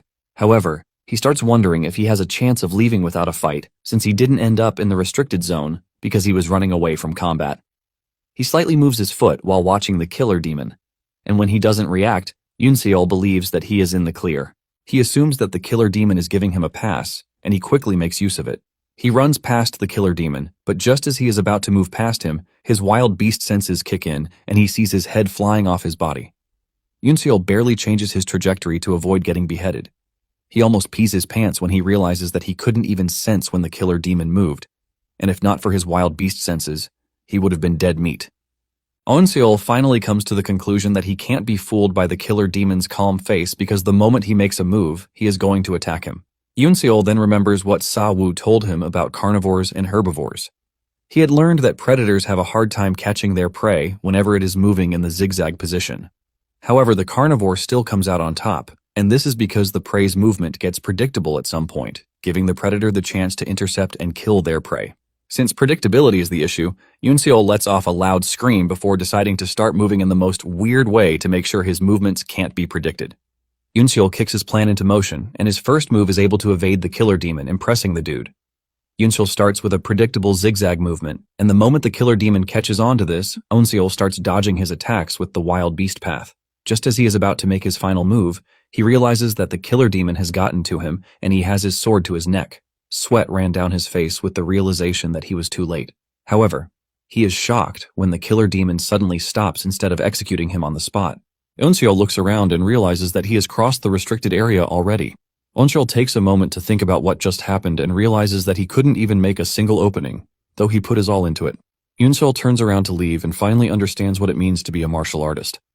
It dawned on him that he was just a frog in a well and he stood absolutely no chance. After making it to a safe distance, Yunseol takes a moment to think about the whole situation again, and he realizes that the killer demon actually has skills that can match his grandfather's killer. Yunseol figures out that he has to be able to surpass the skills of a killer demon if he wants to have a chance. Suddenly, he hears a voice behind him, telling him that he has been looking for him. He turns around to see a dude sitting on a rock and staring at him, and talking about the wild beast path that Yunseol learned. Yunseol hears this, and figures out that a lot of info has been passed around about him. The dude initially plans to introduce himself, but changes his mind, saying Yunseol is about to die, so he has no reason to know his name. The dude charges toward Yunseol, but Yunseol remains calm as he easily moves to dodge the dude's attack. The dude is impressed that Yunseol actually dodged his attack with his beast-like senses. The dude admits that Yunseol is on the path to becoming one of the demon masters in the future, which is why he absolutely has to kill him. The dude changes his attack trajectory, and with the way he is speaking, something important finally crosses Yunseol's mind. However, he quickly filters his mind of all distracting thoughts before he gets himself killed. He blocks the dude's attack, but the reverberation from the sword sends a peculiar sensation through Yunseol's body. After a few more moves, Yunseol finally confirms his suspicion. He remembers he and his grandfather once attended to a corpse, and his grandfather tells him that the dude died at the hands of the 5 tiger-severing blades of the Hebei Feng clan. His grandfather knew this because there wasn't an external wound on the dude, but all of his bones were shattered. Yunseol's grandfather explains that the 5 tiger-severing blades specialize in chi flowing into the opponent whenever their weapons touch each other. Remembering the words of his grandfather, Yunseol speaks out to let the dude know that he is aware that he is currently using the 5 tiger-severing blades technique that is peculiar to the Hebei Feng clan. The dude is shocked when he hears this, and he starts questioning Yunseol about how he knows this. Apparently, one of the characteristics of the fighting form is the absorption technique, which is one of the basic techniques that uses Qi. It is just like a vortex that pulls everything into it, thus using this to mess with their opponent's weapon. While the opponent's weapon is twisted, they use the opportunity to fully take them down. Back then, Yunseol was blown away by how his grandfather explained everything, and he asked his grandfather if the Hebei Feng clan was the most powerful martial arts sect. His grandfather explained that the technique might be dangerous, but at the same time, it is bound to affect them too, since they are going to get close to their opponent. Remembering this, Yunseol decides that he is going to use the technique against the opponent. Yunseol dashes toward the Feng dude, and the guy finally prepares to engage Yunseol, using the clan's way. Feng talks about how he plans to uproot all of the demon seedlings before they get the chance to become demon masters. Just as Unseol is about to reach him, he does something by plunging his sword into the ground. Feng thinks Unseol must be crazy, but he soon realizes that he is on the wrong side when Unseol dodges his attack and appears beside him. Unseol kicks him right in the stomach, causing him pain, while also pushing back. Unseol then returns to pick up his sword while smiling because his plan is clearly working. However, Unseol is not completely relying on what he just did because he could clearly see that it dealt little damage. He is not entirely worried since his opponent has been training for a long time and he doesn't expect to just take him down with cheap tricks. However, he is now glad that he knows how to counter him. While remembering the words of the advanced chamber instructor, the man told him to let the opponent attack first before making his move in a split second. Feng soon makes his move, and instead of panicking and acting recklessly, Unseol decides to go with the flow of the attack with the hope of changing the flow at the last second. Unseol does exactly this and barely misses Feng's head. Feng's life flashes before his very eyes, and this is when he realizes that Unseol is using his own technique to his advantage. Feng doesn't want to believe that this is possible because the energy-absorbing technique that he is using is strong enough to even pull a boulder from a long distance. Apparently, the technique is so strong that even expert swordsmen find it difficult to counter, which is why Feng doesn't want to believe that someone as young as Unseol has what it takes to counter him. Feng then tries another attack, and this time around, he makes the absorption stronger, but unknown to him, he is just going to make Unseol's sword faster. Unseol gets the edge, and just as he is about to cut Feng dodges the strike because he was already expecting it. He catches Unseol by surprise since he pulled back from using the energy absorption technique. He boastfully tells Unseol that he doesn't need to use the energy absorption technique to kill someone like him. Feng dashes toward Unseol while totally ignoring his absorption technique, but this is what Unseol has been waiting for. The moment Feng gets closer to him, Unseol makes use of the Fire Rain Sword First technique, Shining Mystique, to cut Feng down. Just like Unseol's previous opponents, Feng is left in shock at the type of technique that Unseol just displayed in front of him. It turns out that Unseol changed the Shining Mystique from a defensive technique to an attacking one, and to do this, he had to risk having the other moves go against him. Even Feng is forced to admit that Unseol is brilliant for having changed the way the attack works. Unseol starts working away, and Feng is surprised that Unseol is letting him live. Unseol tells Feng that he is not part of his revenge, which is why he has no reason to kill him. Feng is relieved to hear this, and he suggests that they never meet each other again. Just as Unseol leaves, a strange figure appears behind Feng, who turns out to be a killer demon. Feng asks the demon killer if he is there to take him out, and the demon killer lets him know that he was useful for the Orthodox sect as long as he could. Feng is surprised that the demon killer knows he is from the Orthodox sect, and the demon killer scoffs, telling Feng that he is gravely underestimating the demon palace. With this, the demon killer raises his sword and executes Feng. Meanwhile, Seo Jinha is going up against a bunch of trainees who are from the hellish sect. While fighting them, they have managed to poison him, and because of this, he has lost 95% of his fighting spirit. His enemies let him know that he is just a dead man, walking unless he is able to obtain the antidote from them, which they obviously would not give him. Seo Jinha finally realizes that being alone might not have been the best option because the group he is going up against is too organized. Instead of giving up, Seo Jinha grabs his sword with his left hand, ready to defend himself. One of the assailants makes fun of Jinha, admitting that he might be strong and talented, but there is no way he is going to quickly adapt to using his left hand since he is a right-handed warrior. They suggest that he give up as they dash toward him with the intention of finishing him off. Jinha tries to stand his ground, but to make things work, he gets hit with another poison needle again. With this, Jinha knows he is going to die in 10 minutes if he doesn't get himself the antidote to the poison. Realizing that there is no need to fight again, Jinha finally lets down his sword, waiting to be butchered by the incoming assailants.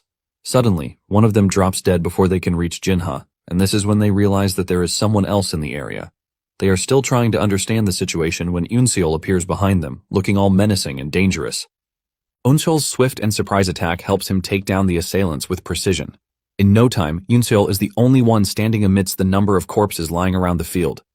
Fear sets in when Seo Jinha notices Unseol walking toward him, and he tries to convince him to let him live because he is not a threat to him. Unseol just ignores him and walks over to one of the bodies on the ground to search it.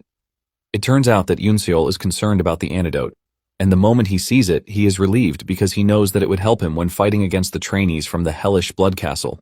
Just as he is about to leave, Seo Jinha stops him, telling him that he has been poisoned, and he has less than 10 minutes to use the antidote. Unseol turns around, and with a cold voice, he lets him know that his aim is to kill everyone, and Seo Jinha is not exempt. Unseol lets him know that the only reason he is not cutting him down is that he is a dead man already. Seo Jinha realizes that Unseol is actually right because, in the end, He is just a competitor who needs to get out of the way. Out of desperation, Jinha tells Unseol that he is ready to work with him if he can give him the antidote. Unseol then asks him why he should help him out, and in his defense, Jinha reminds Unseol that there are about 20 trainees left. He explains that these trainees are all in groups, and no matter how strong Unseol is, he has no chance against them all by himself. Jinha promises to tell Unseol the weaknesses of the remaining group if he helps him. In addition, Jinha promises Unseol that he is never going to betray him if he saves his life. After taking a moment to think about it, Unseol comes to the conclusion that Seo Jinha is not the type to trick people or betray someone. Jinha also assures Unseol that he is going to work with him until the very end, while reiterating the fact that he is not going to betray him. Unseol finally agrees to help, and he throws the antidote canister to Jinha so he can help himself. Jinha wastes no time pouring the powder on the affected part, and while he is doing this, the bell for another restricted area comes on. The moment Unseol hears this, he tells Jinha that they need to leave immediately. Jinha is surprised because they are still in the safe zone, but Unseol screams at him to use his head. He reminds him that most of the battle area has been restricted already, and since another restriction just happened and they are in the safe zone, this can only mean one thing. This basically means that the rest of the group will soon converge on their position. Before he can even finish saying this, the other groups show up, surrounding Jinha and Unseol. Without a doubt, Unseol realizes that they are late already, and while assessing the group that just arrived, he notices that there is a certain dude among them who appears to be different from the rest. The dude has a red scarf tied around his hair, and he has a cold demeanor about him. Since the group is a bunch of different factions, one of them wastes no time suggesting that they kill Unseol and Jinha first before deciding on what to do with each other. It turns out that everyone in the group knows about Jinha and Unseol and the type of skills that they wield. Realizing that they are in a very tight spot, Jinha reaches for the antidote bottle that Unseol gave him earlier. In an act of ingenuity, he throws the powder at the group, claiming that it is poison from the hellish blood castle. The powder leaves a purple dust that covers the entire area and leaves the group members covering their mouths in fear. While the group is trying to deal with what they think is poison, Unseol and Jinha make a run for it. Suddenly, one of the group members catches on to the fact that they have been tricked, and he alerts the rest of the group, telling them that the powder is not poison. Jinha, on the other hand, is glad that the powder actually created what appears to be a smokescreen. Meanwhile, Unseol is already thinking of the next thing to do, and he figures out that a large area is not going to work out for them. He thinks of getting a cave where they will be best suited to fight, and just as if they are working in sync, Jinha can see what he is thinking. Unseol then tells Jinha to follow him because he knows a cave that they can use. Apparently, he is talking about his former living quarters, which provide the best place for them to fight in. Jinha is ultimately impressed when he realizes that Unseol has it all figured out already. Unseol and Jinha continue their advance towards the cave area, but everything turns out badly for them when they see a cloud of smoke covering the area, signaling the fact that the cave area has fallen under a restricted section. The killer demons have the entire place surrounded, giving them no room to breach whatsoever. Unseol figures out that the higher-ups are watching and intentionally picks the area to be a restricted area just so they can see what would happen. Jinha starts to panic, and he asks Unseol what they are supposed to do. Unseol lets him know that the killer demons won't attack them as long as they don't cross the fog. Since they have no choice but to fight, Unseol believes that having their backs against the demon killers might not be a bad choice. Realizing that they have no choice, the two prepare themselves for the battle of their lives. The group chasing them finally shows up, and they are pissed about the fact that Unseol and his partner are stressing them out. Without delaying any further, they rush towards the two, aiming to kill them as fast as possible. Meanwhile, the head instructor is watching from above, and he believes that the battle that is about to ensue will be the deciding battle for the 10 demon masters. Daggers fly towards Unseol, but he easily dodges everything before going after the dude who throws the daggers. He cuts down the dude, and while he is doing this, Jinha is also showing the attackers why he is not on their level. Suddenly, a long-range weapon comes flying at Jinha, forcing him to take a step backwards. The intensity of the long-range weapon forces Jinha and Unseol to stand back-to-back again, leaving their assailants to surround them. Seeing how the situation has turned out, Unseol realizes that he is on the verge of death, and he subtly says he has no regrets, since he has put his all into everything he has done so far. The moment Unseol hears this, he realizes that he and Jinha are on a completely different path because if he dies at that moment, he is going to be filled with the regret of not being able to avenge his grandfather. The reality that this might happen hits him really hard, and he loses every sense of fear and immediately locks in. Unseol switches positions from being the hunted to the hunter, and the first two who are running towards him have no idea what hit them. He cuts them down so fast that he is already onto his next target before Jinha even realizes that Unseol is no longer behind him. Onseol's technique changes as he slashes his opponents like tissue. The other trainees start panicking because they have never seen the type of technique that Yoonseol is wielding. Realizing how dangerous Yoonseol is, the target immediately shifts to him. They focus all of their attention on him, but at this point, all of Yoonseol's senses are on overdrive, especially his wild beast senses. He remembers every move Sawu did, and in that moment, he starts moving erratically. All the trainees can see are bodies flying left and right, while they can't seem to track Yoonseol's movements. Even the head instructor is shocked by what he is staring at, as he cannot believe that a trainee is moving just like a pro. Yoonseol is dealing blows left and right until an unexpected punch comes from nowhere, and Yoonseol only notices it at the last minute. He is able to block the punch with his sword, but failure to prepare ahead causes the punch to shatter his sword before throwing him into the distance. Jinha freaks out when he sees where Yoonseol landed, and he screams at him to stand up. Yoonseol is a bit disoriented from the punch, and by the time he comes back to his senses, he finds himself in the fog. His mouth opens in shock and dismay, and by the time he looks up, he sees a killer demon staring down at him, ready to decapitate him. To everyone's shock, the head instructor screams out an order at the last minute. The killer demon is about to grab Yoonseol when Sawu appears behind him and holds a sword to his neck to let him know that Yoonseol is spared. Yoonseol stares into his master's eyes, and this is the last thing he sees before finally passing out. The head instructor screams at the top of his voice, demanding that they bring out the head physician to prevent Yoonseol from dying.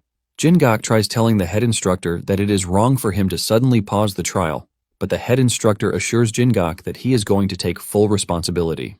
Deep down, the head instructor is rejoicing that he has finally found the kind of jewel that he has been looking for. The head instructor is confident that Onseol will go ahead to become one of the 10 demon masters. Later on, the head instructor was asked by one of the elders, Hua Wimyong, why he disrupted the plan, which was to initially select 10 demon masters and 2 geniuses who would serve as their ears and ears. Apparently their plan was to select 12 trainees, but Onseol ended the trial with 14 trainees even when he knew he was going to be punished for it. The head instructor lets Hua know that he is fully prepared for whatever consequence that comes with his decision. Hua is worried about how the emissaries from the 10 demonic sects will take the news, but the head instructor assures Hua, telling him that the 10 executives would also see what he saw in Yoonseol. Sometime later, Yoonseol wakes up in a strange room with the smell of medicine everywhere. He immediately figures out that he is in the room where his wounds were treated. He assesses his body and realizes that his wounds are perfectly healed, and this includes all of his internal injuries. He is totally impressed by this because he wasn't expecting the physician from the Demon Palace to be so impressive. Once he gathers his strength, he gets on his feet and makes his way to the hallway where he meets an attendant who asks him to come along. He leads Onseol to the main hall, and Yoonseol is totally blown away by the incredible setting of the building. He asks the dude where they are, and he informs him that they are currently in the center of Hell Island. It dawns on Yoonseol that he hasn't seen the building before because it was in the restricted area. Once Onseol makes himself comfortable, the attendant asks him if he would like to order anything, and Yoonseol asks for 2 bowls of noodles.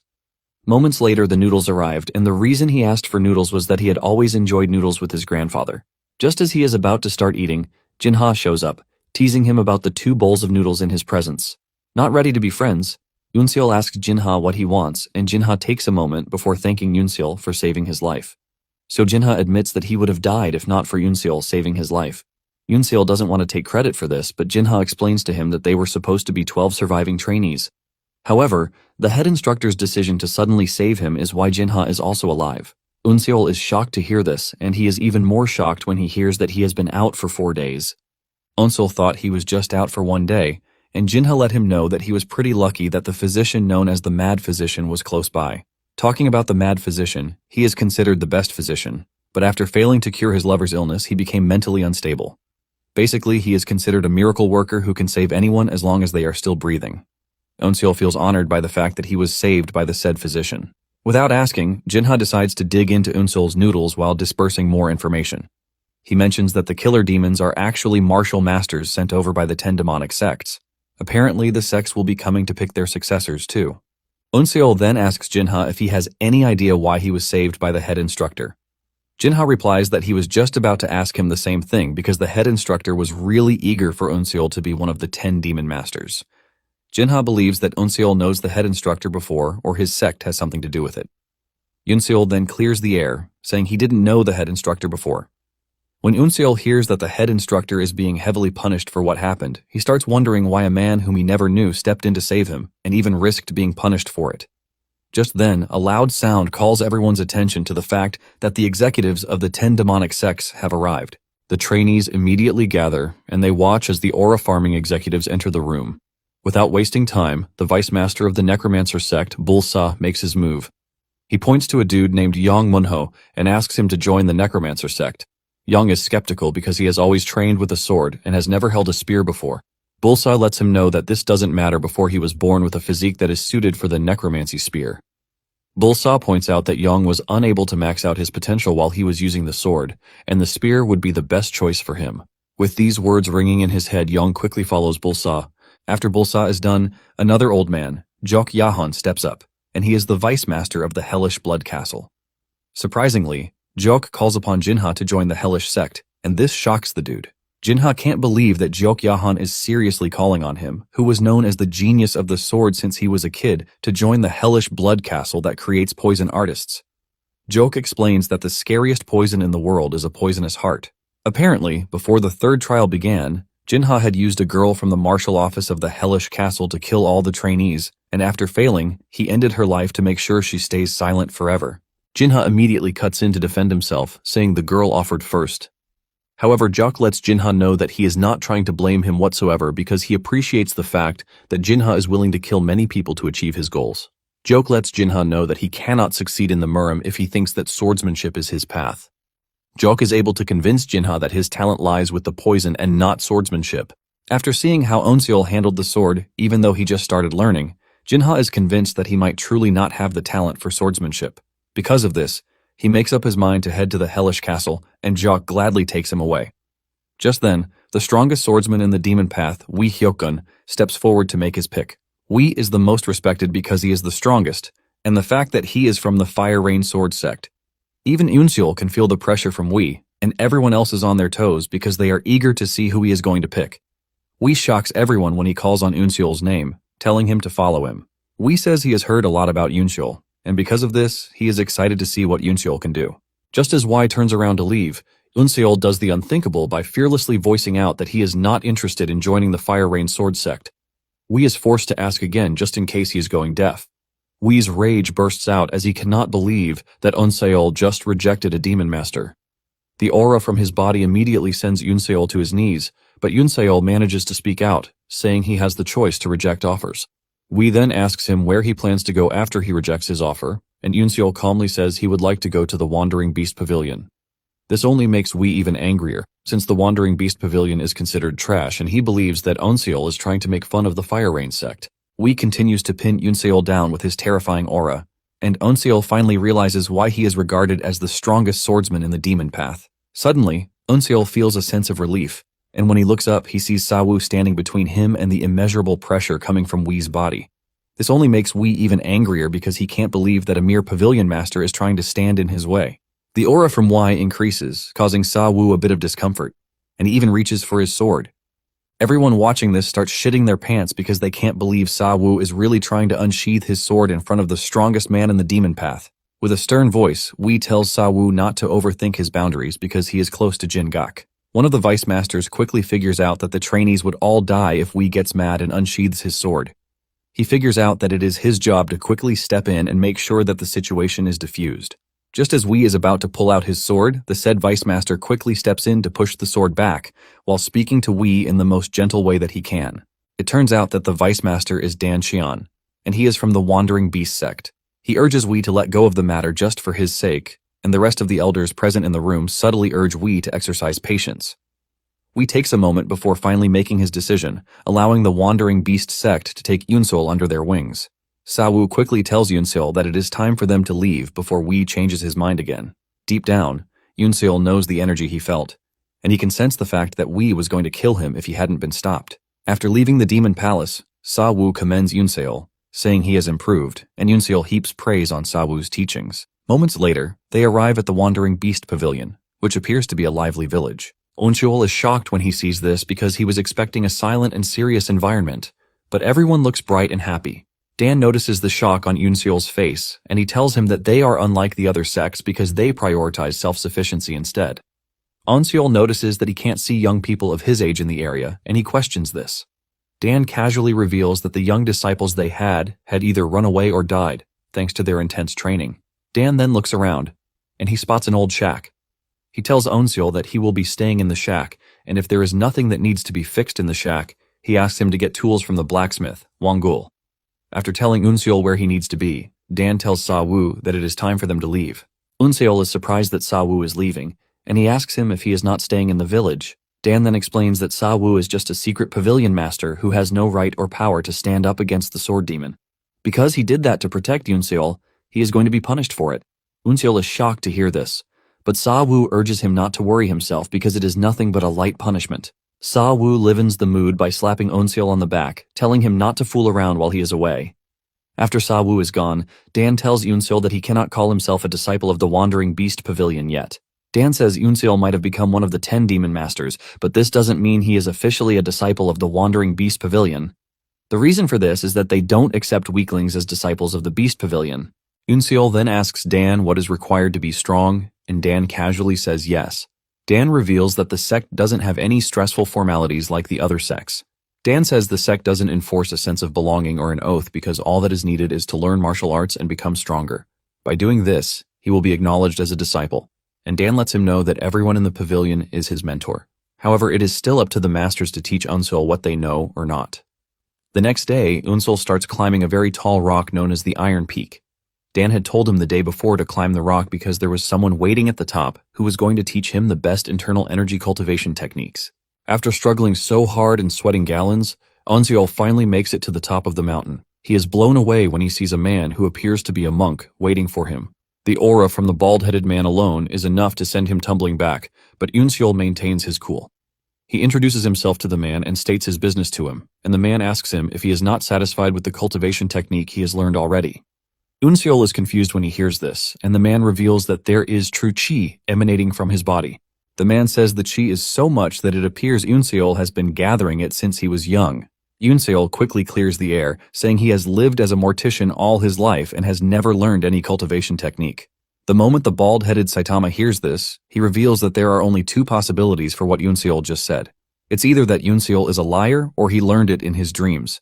Desperate to clear himself, Eunseol tells the man that he is not lying and he is free to check if he is.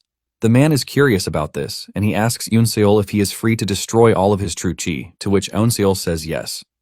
The bald-headed dude takes a look at Eunseol's body and he is shocked when he realizes that his body is brimming with true qi. But it is not circulating, which means he collected true qi into his lower dantian without having an energy technique. The bald-headed man doesn't think this phenomenon is possible, and he immediately grabs Eunseol closer, asking him fiercely who taught him how to collect true qi. Eunseol is confused by the question, forcing him to ask the bald-headed dude what he meant by this. The dude then asks him if anyone has ever taught him how to calm his mind or breathe in the past. Eunseol immediately mentions that his grandfather taught him a breathing technique before, and the man asks him to try it in his presence. Eunseol gets into position and starts doing the breathing technique, but the bald-headed dude is blown away when he sees this, because Eunseol is doing the technique while standing up. After he has seen enough, he tells Eunseol to stop and asks him again if his grandfather was the one who taught him. Eunseol confirms this, saying he taught him when he used to play dead with him, claiming that it was the best way to breathe in the coffin. The bald dude then tells Eunseol that the technique is not just for breathing, but it is also useful for collecting true qi in the dantian. It is basically a circulation and breathing practice, which is different from the internal energy techniques that would allow one to use the true qi in their body. The bald dude lets Eunseol know that there is already 10 years worth of internal energy in his body. The dude then asks Eunseol for his grandfather's name, and Eunseol reveals that it is Bu Janyang. The moment he says this, the bald dude lets him know that there is only one person in the Murim with the name, and he was once called the strongest swordsman in the Demon Path. He was also the former vice master of the Demon Palace, but Eunseol doesn't want to believe this because there is no way someone as influential as him would become an undertaker. The bald dude then mentions another peculiar detail, saying the breathing technique that Janyang taught Eunseol is that of a Shaolin sect. This shocks Eunseol because this basically means the technique is from the Orthodox sect, leaving the huge question of whether his father was originally a martial master of the Orthodox sect. Fear creeps through Eunseol's body because he knows that if the truth gets out, he is going to lose his title as a demon master in the best-case scenario, but would be killed in the worst-case scenario. The bald dude then urges Eunseol not to fret because he doesn't doubt him. He's pretty sure the Demon Palace has done its background check on him, and since they didn't find anything, he is good to go. The bald dude then tells Eunseol that he is going to teach him the breathing technique, since he made a promise to the Wandering Beast Pavilion. The bald dude lets Yunsil know that he doesn't really care if he learned orthodox or demonic martial arts. However, he lets him know that if he ever teaches someone else the technique he is about to show him, he is going to kill him and everyone close to him. Without hesitation, Yunsil assures the bald dude that he is up for the task. Realizing that Yunsil is ready, the bald-headed dude introduces himself as Hyol Gumang. Hyol asks Yunsil if he knows the difference between the orthodox and demonic internal energy cultivation techniques, and Yunsil says no. Hyol explains that the orthodox Murim's internal energy cultivation techniques are natural ways to build internal energy in the human body, while the demonic path is hell-bent on using every method necessary to gather internal energy. This is basically why they have a bulk load of internal energy from the start, but the methods they use go against the nature of the human body. However, the orthodox Murim's martial masters end up being superior in the end, thanks to the true chi that they have gathered. Hyol then reveals that the technique he is going to teach Yunsil is out of the bounds of the demonic martial arts. He claims that the cultivation technique is the most excellent and miraculous out of all cultivation techniques. However, gaining such power comes with a price because the process of learning is excruciatingly painful. He mentions that he ate his fingers while he was learning the technique. Apparently, those who can endure such immeasurable pain can attain a body that is in complete sync with internal energy. Hyol comes clean, revealing that he was once a martial master of the Azure Dragon Temple, but he was framed for murder and kicked out with his internal energy sealed. It was in the process of recovering the internal energy that he got help from the Wandering Beast Pavilion, and this is why he promised them that he would teach his internal energy cultivation technique as a way of repaying his debt. Since he would have failed his promise if can't teach Yunsil the technique, Hyol says he would have to test him first. Hyol tells Yunsil that he is going to use his true ki to pierce all 365 of his acupuncture points all at once. He wants to do this to clean his vessels and prepare them to learn the technique. Hyol lets Yunsil know that it is going to be painful, and he urges him to back out if he can't endure it. Yunsil, being the stubborn brat that he is, assures Hyol that he is up for the task. Since he is confident that he can go through with it, Hyol unleashes his true chi into Yunsil's body in an attempt to cleanse him. However, Hyol is struck by something so shocking that he has never seen before. He is expecting Yunsil to be shouting in pain because of how painful the process is, but to his surprise, Yunsil is calm and quiet. This is when it dawns on Hyol that there is no bad smell from any impurities coming out of Yunsil's body, meaning Yunsil doesn't have a drop of tainted energy in his vessels. Hyol is so impressed that he excitedly yells out, telling Yunsil that he is going to teach him his internal energy cultivation technique. 6 months later, Yunsil has gone through severe changes that make him look totally different. He has bulked up and doesn't look like the frail kid that he once was. Hyol picks up a boulder and hurls it at Yunsil. Instead of moving or trying to smash the boulder, Yunsil decides to aura farm, and his aura is so much that he shatters the boulder without making a move. Hyol is impressed by this, and he concludes that Yunsil has mastered the technique. Hyol is blown away by the fact that Yunsil was able to learn the technique in just 6 months. In this period, he has been able to disperse the true chi he had collected inside him after learning the circulation technique. Hyol then suggests that they proceed to the next thing on their plate. Yunsil gets into position to circulate his ki, and he is all thankful that Hyol taught him everything because he was able to reach the first level in no time. Nonetheless, Yunsil still thinks he is lagging behind because the circulation technique has 8 levels, and he wants to reach the second level before leaving the mountain.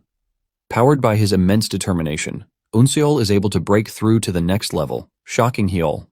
Hyol cannot believe that Yunsil just broke through to the second level, which is the realm of untainted bone and muscle. This is a level that is meant for max toning of the bones and muscles.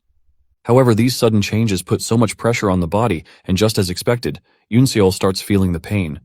Blood drips out of his mouth as he grits his teeth, determined to push through to the end.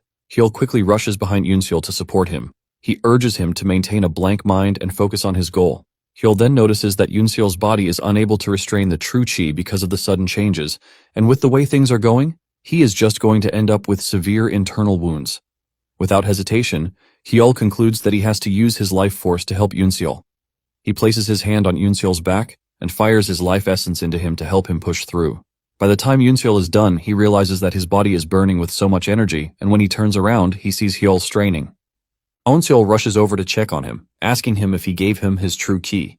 Hyol can see that Yunsil is worried, and he urges him not to be because he can't actually leave the Wandering Beast Pavilion until Yunsil has learned properly.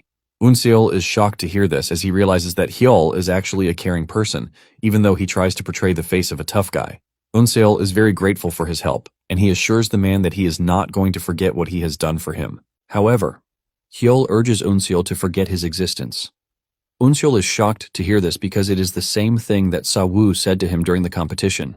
Hyul then tells Unseol that the only way he can repay him is if he learns the breathing technique very well and reaches the 8th level, which is the realm of great origin. Unseol takes a deep breath and assures Hyul that he would reach the stage that he couldn't, because Hyul only made it to the 5th stage. Since Unseol has reached the 2nd stage already, Hyul tells him that he no longer needs his teachings. He tells Unseol that the next thing he needs is the basics of martial arts. Hyul then tells Unseol to climb the cliff at the western edge of the Wandering Beast Pavilion because this is where he is going to train his martial arts. Unseol is grateful for everything and bows to Hyul in gratitude. 3 months after this, one of the sect's proficient squads, the Wind Cloud, returns to the pavilion. The squad returns to the pavilion flying through the rooftops just to show off because apparently they are the best unit out there. The leader of the squad, Baekyeon, decides to aura farm very well until Dan shows up to welcome him. Baekyeon slowly removes his face mask while addressing Dan formally. Dan reminds him that he already told him to forget about formalities, but Baek refuses, saying the rules of the pavilion have been stretched thin enough as it is. Baek is glad that Dan showed up because he was aiming to see him. Baek demands to know why Dan brought in one of the 10 demon masters, even though he was against the plan in the first place. Dan then reveals that Unseol was the one who chose the sect because he rejected the Fire Rain sect's offer. Baek is surprised to hear that a youngster chose them. Dan confirms this, saying the decision almost made him fight Wee. Dan then teases Baek, saying he should be proud of Unseol because he chose them. Baek is not entirely pleased, claiming that the decision is why the Fire Rain sect didn't choose any of the 10 demon masters. Baek screams at Dan, reminding him that their sect is under fire from the Demon Palace, and grabbing Unseol under their wings just added more fuel to the fire. Dan smiles when he hears this, reminding Baek that the Wandering Beast Pavilion has never concerned itself with the politics of the Murim, because their goal is to master martial arts. Baek is forced to agree with Dan, but he demands to see Unseol because his position as one of the Demon Masters is currently at stake. Meanwhile, Unseol had visited another teacher, Go Wall, who was once known as the Grand Thief, thanks to his technique known as the Swift Phantom. Go Wall boasts of his technique, saying everyone who has tried to learn his technique has become crippled because they could not keep up with the rapid changes. Go Wall believes that Unseol is going to join the list of cripples, but to his shock, Unseol masters the technique in just a month. Even though he is shocked and stunned, Go Wall is also pleased that he has found someone who can inherit his legacy. Because of this, he concludes that he is going to close down his dojo.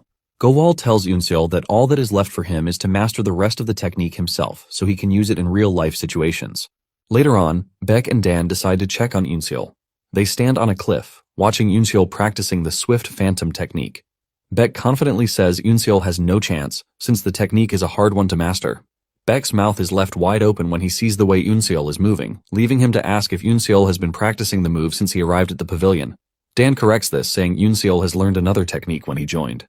It starts to dawn on Baek that the rumor about Unseol learning the Wild Beast Path in 2 weeks is true, and Dan confirms this. Dan mentions that Sa-woo gave Unseol all of his spiritual water, and he believes that this is what helped him to open the transcendental nerve earlier. Baek disagrees, saying the spiritual water alone is not enough to help him master the technique. Dan then mentions that he is in charge of everything at the moment because the Pavilion Master is still in isolation. Baek then mentions that the 10 demonic sects all have an issue with the way the 10 Demon Masters situation has played out so far. Apparently the real reason they created the 10 Demon Masters program was to nurture prodigies that are capable of killing the orthodox masters. Baek confirms this, but says some of the demonic sects were unaware, which is why they sent their successors for the competition. Dan believes that this is not supposed to be an issue, but Baek lets him know that a big problem has arisen from this. It turns out that the White Demon Temple leader's only son, Kang Muryeon, died all thanks to Unseol. Dan doesn't really feel pity for what happened because he believes that it is a skill issue, since they were all aware of the risk attached to the competition. Baek adds that the White Demon Temple is not the only sect after Unseol's life, but the Fire Rain sect is also pissed. Apparently they are not happy with the fact that Unseol used the unrivaled lightning and thunder technique, and he is not even their disciple. Y has been calling for disciplinary action because of this, and Xian was even punished by being kicked out of his position. Dan is surprised that they are still aiming to punish Unseol, even after they have punished the person who taught him. Baek then reveals that they actually want to test Unseol to see if he is really qualified to be one of the 10 Demon Masters. If he fails to prove himself, he will be stripped of the opportunity to use the sword ever again. The two are still in the middle of this conversation when Unseol leaps over from where he is to join them. Dan commends him for his training so far and then introduces him to Baek. Just as usual, Yoon-seol bows his head in respect to Baek, and Baek wastes no time opening his mouth, saying there is something he wants to discuss with Yoon-seol. Dan quickly jumps in, telling Baek to stop because there is no use telling Yoon-seol. However, Yoon-seol cuts in, telling the two that he is ready to take responsibility, since it is something that happened because of him. This is when it dawns on the two that Yoon-seol must have heard their discussion. Yoon-seol apologizes if he was too forward, revealing that he was using the Wandering Beast Path's chi vibration mind's eye. Baek is left in disbelief, forcing him to ask Yoon-seol if he was also doing that while using movement techniques. Yoon-seol confirms this, mentioning that he basically followed the vibrations of the water's surface. Baek is ultimately shocked, but Dan is already getting used to the weird things that Yoon-seol does. Baek is happy that they have a genius among them, and he suggests that they place their faith in him. Dan is shocked to hear that Baek is suggesting that they send Yoon-seol to the Demon Palace for the test when they are aiming to kill him. Baek argues, saying the Demon Palace only wants to help the White Demon Temple leader feel better, not to kill Yoon-seol. This is basically why they chose the Demon Palace as the site for the test, not the White Demon Temple or the Fire Rain Sword sect. Baek lets Dan know that things would only get progressively worse if he rejects the request. The two are still arguing among themselves when Yoon-seol cuts in, saying he is ready to go. Yoon-seol says that since they are looking to improve their image, killing him would only make it worse. In addition, Yoon-seol says he is a proud disciple of the Wandering Beast Pavilion, and he is not looking to avoid any fight that comes his way. Baek agrees with Yoon-seol, telling Dan that this is the only way they can avoid getting bothered in the future. Dan finds himself backed into a corner, and he is forced to agree. However, he tells Yoon-seol that if he manages to pass the test, he must make sure to get the aggrieved sex to promise to overlook what has happened in the past. With everyone in agreement, Yoon-seol heads to the Demon Palace, and while entering the gate, he realizes that things have changed a lot compared to the first time he walked through the same gates. One of the attendants led him to the Grand Hall of the Demon Palace and informed him that he was going to be attended to by another person once he was inside the hall. Yoon-seol stares directly into the Grand Hall of the Demon Palace, which is in charge of all administrative matters in the Demon Palace. It is basically the General Strategist's pavilion in the Murim Alliance, and it is where he is going to take the test to prove that he is worthy. Yoon-seol steps into the hall, where he is introduced to the Grand Hall's master, Baek Jeoncheon. The moment Jeoncheon sets his eyes on Yoon-seol, he compliments his ki because he has heard so much about it. Jeoncheon then asks Yoon-seol if he is aware of why he had to come and the rift between the 10 demonic sects. Yoon-seol is forced to ask the man if the Demon Palace and the 10 demonic sects are separate entities. When Yoon-seol asks this, Jeoncheon realizes that the Wandering Beast Pavilion didn't explain the situation to Yoon-seol. Jeoncheon then explains that the Demon Palace is a union of the demonic path sects, which comprises the 10 demonic sects. Although the two can't be separated, they still can't be considered as one entity. Jeoncheon says someone from one of the demonic sects is usually chosen to become the Demon Palace Master, but the former Palace Master wasn't. He then adds that not all of the demonic paths are on good terms with the Demon Palace. Yoon-seol finally understands the situation, and this is the fact that the two entities are just cooperative, but there are loads of demonic path sects that hate the Demon Palace. Jeoncheon comes clean, saying the 10 Demon Masters' plan wasn't meant to pick the successors for the 10 demonic sects, but to nurture talents who will terminate the orthodox martial masters. To put it simply, the 10 Demon Masters competition was the Demon Palace's plan to wipe out the higher-ups of the orthodox Murim Alliance. Apparently, the 10 demonic sects initially rejected the plan, but the Demon Palace continued to pressure them until they had no choice but to send their disciples. However, some of the disciples died during the competition, and it is because of Yoon-seol that the Demon Palace has found itself in an awkward position. Jeoncheon reveals that he invited Yoon-seol to punish him under the guise that he is taking an exam. He asks Yoon-seol if he is aware of this fact, and Yoon-seol says yes. Jeoncheon is pleased to hear that Yoon-seol came prepared for the exam, and after talking for so long, Jeoncheon suggests that they get right to the point. Jeoncheon mentions that the White Demon Temple and the Fire Rain sect have both done Yoon-seol a favor by granting him access to the 10,000 Demonic Truth Pavilion. Apparently, it is a hall filled with archives that Yoon-seol can check out, and Jeoncheon hands him a golden plaque that will give him access to the hall. It turns out that there are 3 floors in the hall, and the plaque allows him to enter the first floor, which is the lowest of all floors. However, even the said hall has about 25,000 different books of martial arts, which Jeoncheon believes will be a great advantage for Yoon-seol.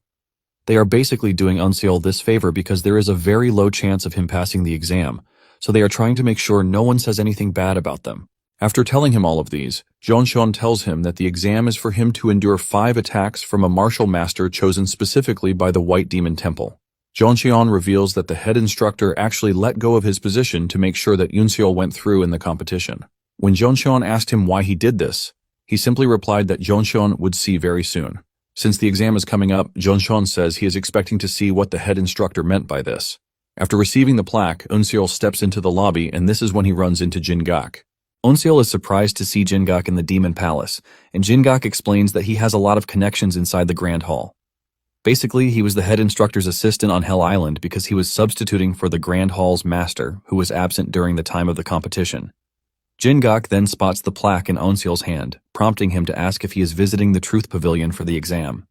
Eunseol confirms this, and because Eunseol was once his student, Jin-gak decides to give him one piece of advice. Jin-gak lets him know that the Jianghu is a dangerous place, and there is no kind gesture that is done without a reason. Jin-gak says there is always some kind of ill intention or scheme behind everything. After he is done saying this, Jin-gak tells Eunseol that he is trusting him to find an opportunity, even in the midst of danger. He also adds that trees grow from their roots, which is basically speaking in parables. Eunseol thanks Jin-gak for the advice, and Jin lets him know that he is rooting for him. Moments later, Eunseol arrives at the 10,000 demonic Truth Pavilion, which is a very large structure. Upon entering, Eunseol can see that the library is not a regular one, and he is blown away by the fact that all of the books in the room are martial arts techniques. After walking through for a couple of minutes, Eunseol could see that it was really a trap. Even though the entire room is filled with secret martial arts, they are not something he can learn in the space of one day. If he tries doing this, he is just going to end up wasting his time, and he is pretty sure that this is what his ops wants. Realizing that the Fire Rain sect and the White Demon Temple are trying to mess with his concentration, Eunseol figures out that it is his job to remain focused and steadfast. Just then, Eunseol remembers what Jin-gak said about trees growing from their roots, and it suddenly dawns on him what he is supposed to do. Eunseol starts running around the building until he finally finds a book on the Wandering Beast reversal technique, which is a book from the Wandering Beast Pavilion. Eunseol excitedly opens the book, but he is shocked by what he finds inside. After his grace is finally over, the day of the exam finally arrives. Eunseol steps into the exam arena where he is addressed by an elder, Gok Gyobong, the supervisor for the exam. There is also Yu Eunseong present on the scene, and he is from the Fire Rain Sword sect. There is also a representative from the Wandering Beast Pavilion, Nyong-gak, and the last person is Go Gun-pyung, who is from the White Demon Temple. Gok tells Eunseol that the White Temple wishes to test his capabilities as one of the 10 demon masters.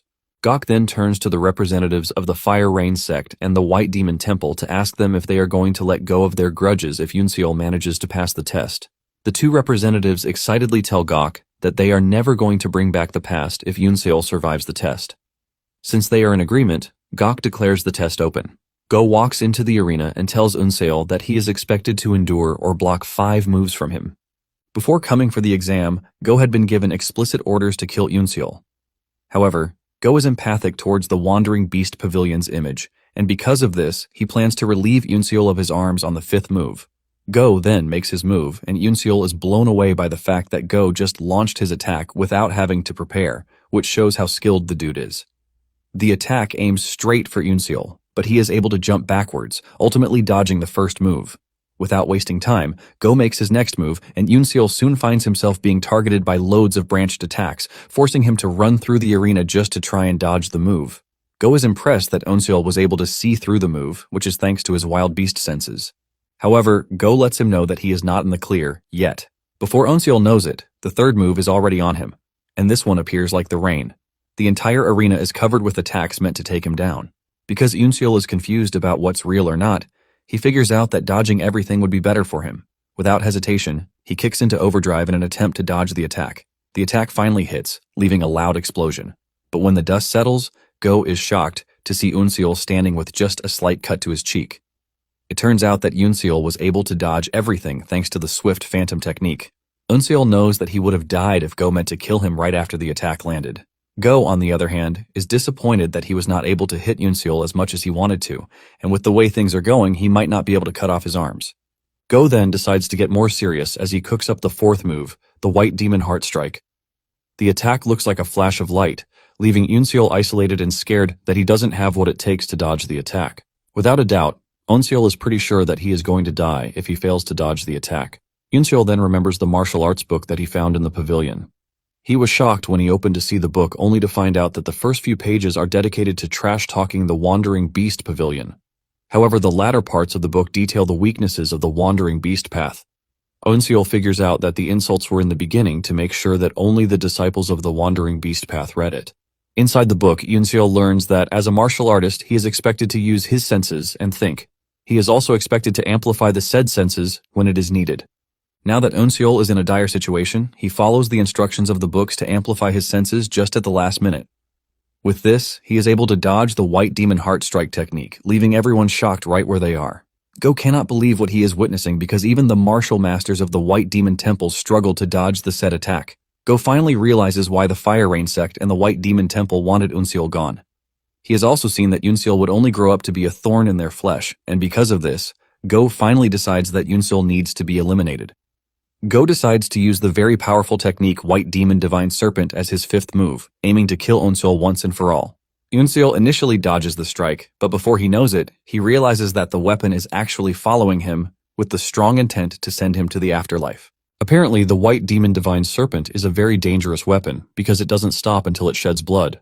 With this in mind, Go is pretty sure that Unseol is about to lose his head. Realizing that he can't escape the attack, Unseol resorts to the use of the unrivaled lightning and thunder technique. Unseol holds his hand as the attack hits, leaving a bright golden flash. However, this is still not enough to repel the attack, and after holding on for a few seconds, the serpent finally forces his way through, piercing Unseol's shoulder. The force from this sends Unseol flying into the distance, but he refuses to fall on his back. He crashes to his knees, and even though his right arm has lost mobility, Unseol grabs his sword with his left hand. Unseol raises his head, and he looks intimidatingly dangerous as he showcases his will to continue the fight. Go is impressed, and at the same time, he is scared that Unseol will go ahead to cause them problems in the future. Because of this, he decides that it is in their best interest to take Unseol out of the picture. Just as he is about to cook up another move, the representative from the Wandering Beast Pavilion grabs his arm, reminding him that he has exhausted the 5 moves he was given already. Go snatches his hand from Gak, trying to act all pissed off because he touched him.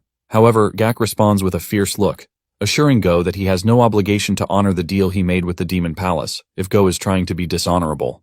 Just then, the representative from the Fire Rain sect cuts in, saying Unseol used a technique from his sect during the test. He suggests that they nullify the test because of this, since this was their complaint in the first place.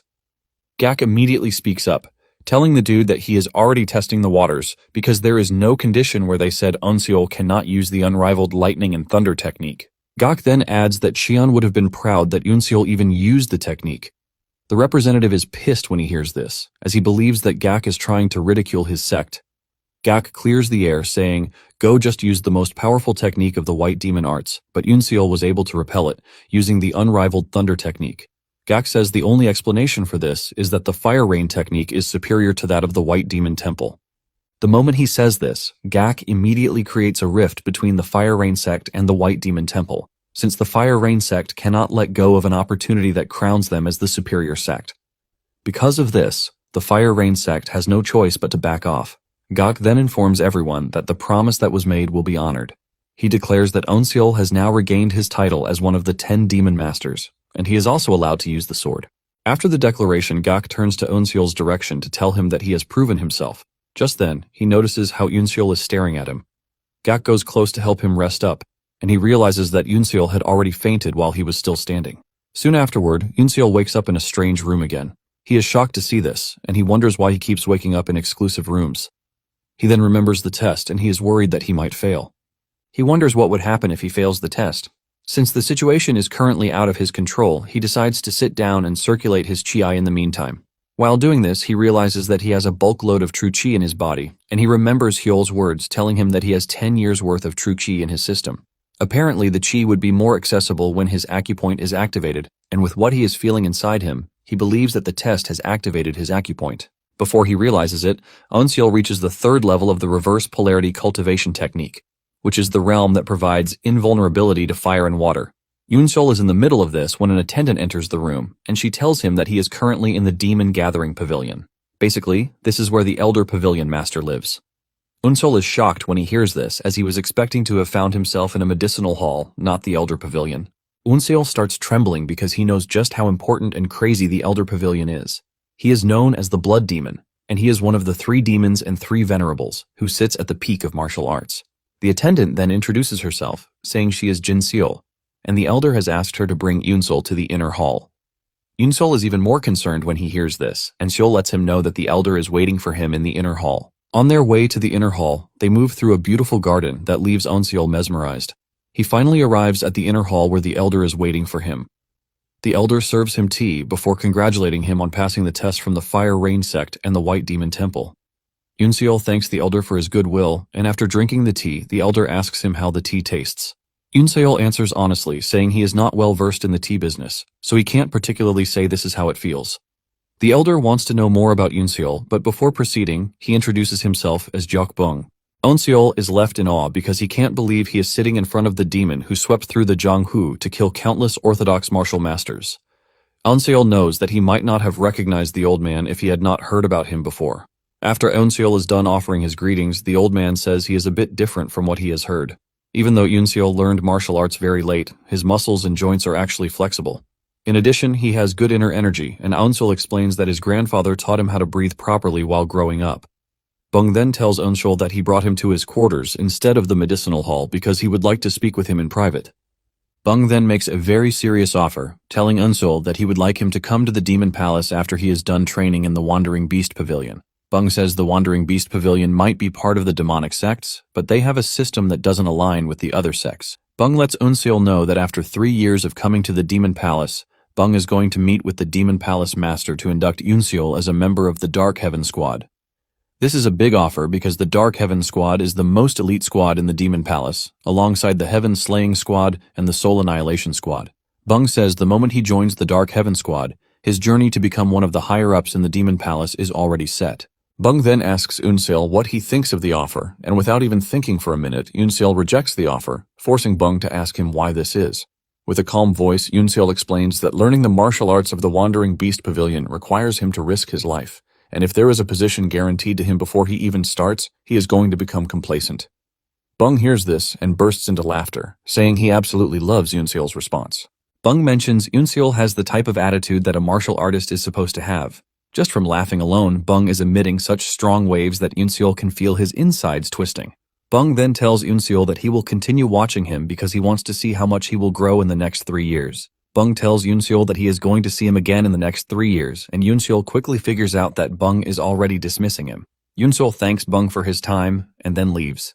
After he is gone, one of the masters appears from behind, telling Bung that this is the first time he will see someone reject such an offer. Bung smiles, telling the master that they have to keep an eye on Yunseol to see which side he later chooses. After making it to a safe distance, Yunseol finally gets to breathe, and he realizes that he almost died just from being in the elder's presence. Yunseol knows that he would have been dead meat if he had made a stupid mistake when he was in the old man's presence. Yunseol is still battling with the repercussions of his meeting with the old man when someone taps him from behind, asking him if he is fine. This is when it finally dawns on Yunseol that he has made it into town already. He looks around to reel in the peaceful energy that has been missing in his life for a very long time. Yunseol realizes that he has gotten himself mixed up with a life he never thought he would. Suddenly, he realizes that he is being tailed, and his first instinct is to get himself a weapon. He proceeds to a weapons shop and tells the attendant that he wants a weapon that he can just use for practice. The man then points Yunseol to a bunch of weapons sitting in the corner, telling him to make his choice. Yunseol picks the one that suits him and then makes his way to a secluded area outside town. Once he figures out that he is where he can properly react, he tells whoever is following him to make themselves seen. Just then, a bunch of martial artists dressed as ninjas emerge from the bush, commending Yunseol for having such sharp senses. Yunseol soon finds himself surrounded, and the leader of the elimination team tells Yunseol that they are there to kill him before he finishes his training. Acting cool as ever, Yunseol tells the assassins that he doesn't know them, but he has no interest in killing them, so he urges them to leave. The assassins reply boldly, telling Yunseol that he is the one who is about to die. Since the assassins won't budge, Yunseol decides to speak the only language that they understand, which is violence. He unsheathes his sword, but the assassins still believe he has no chance against them. The assassins immediately get into formation, and Yunseol finds himself surrounded with a plan to attack him at once. Yunseol decides not to act rashly, and before he knows it, they are all over him, trying to get his head off his neck. Yunseol manages to block the first wave of attack, and he figures out that the assassins have a tight attack coordination without any rest in between. He easily figures out that the team has been working together for a long time, which is why their attacks are synchronized. Even though their teamwork is amazing, Yunseol has been able to deduce something thanks to the wild beast's senses. He realizes that they don't have a uniform skill set, and there are gaps between their skill sets. He believes that he can use this against them, and this is what he does without hesitation. Before they know it, he takes down one of them, shocking the assassins, who were not expecting Yunseol to figure out their attack pattern. Apparently, they are from the Wundang sect and believe that their pattern should be out of Yunseol's reach. The assassins start wondering if the demon palace has started teaching the demonic masters how to break the orthodox formations. Refusing to give up, the leader of the team screams out, telling his soldiers to assume the third formation. Unknown to them, Onseol is not tracking them with their formation or patterns, but the difference in their skills. They charge at him, but just like before, Onseol cuts down 2 dudes. At this point, the assassins start panicking because they don't expect Onseol to know greater sword techniques. Onseol then clears the air, telling them that he is not using martial arts against them. He lets them know that what they are looking at is his struggle to survive. Onseol adds that the assassins are losing because they were so confident that they were superior to him, but he, on the other hand, is fighting for his life at stake. The leader of the elimination team starts shaking because he has always had the feeling that they were the predator. But Onseol has changed things up. They have essentially become the prey while Onseol is now the one hunting them. Realizing that Onseol is the devil they don't want to mess with, one of the assassins suggests that they retreat and gather their strength. This makes his partner mad and he cuts him down, claiming that the dude is a coward with no honor. Onseol then asks the assassin leader if honor is more important to him than his own life. In his defense, he claims that they are not wielding the sword for personal glory like the demonic sect. He maintains the fact that they fight for honor, and this makes Onseol pretty mad. He remembers his father in the coffin, and he goes after the assassins harder than before. Onseol moved so fast that the assassin leader only saw him after he was done skewering him and his teammates. The assassin crashes to the ground and talks about how Onseol has become one of the demons. He starts saying trash like cursing Onseol in the afterlife, but Onseol doesn't care because they are the ones lying in the dirt, not him. Onseol is surprised that he is forced to kill people even after he has left Hell Island. This basically tells him that he is trapped in an environment of violence, and there is no escape for him. However, he is not worried because he considers this a price that he has to pay for walking the path of vengeance. Just then, a carriage arrives on the scene, and Beck steps out from inside the carriage, looking pleased by what he is staring at. Onseol is shocked by Beck's arrival, wondering how he was able to track him down, but Beck pats him on the shoulder, telling him that tracking him down was pretty easy. Beck then walks over to one of the bodies and immediately realizes that they have a big issue on their hands. However, he suggests that they return to the Wandering Beast Pavilion in the meantime. When they return home, Dan commends Onseol, telling him that he is proud of him because he already heard what happened. Dan believes that the test was difficult, and Onseol confirms this, saying he was treated at the Elder Pavilion Master's residence.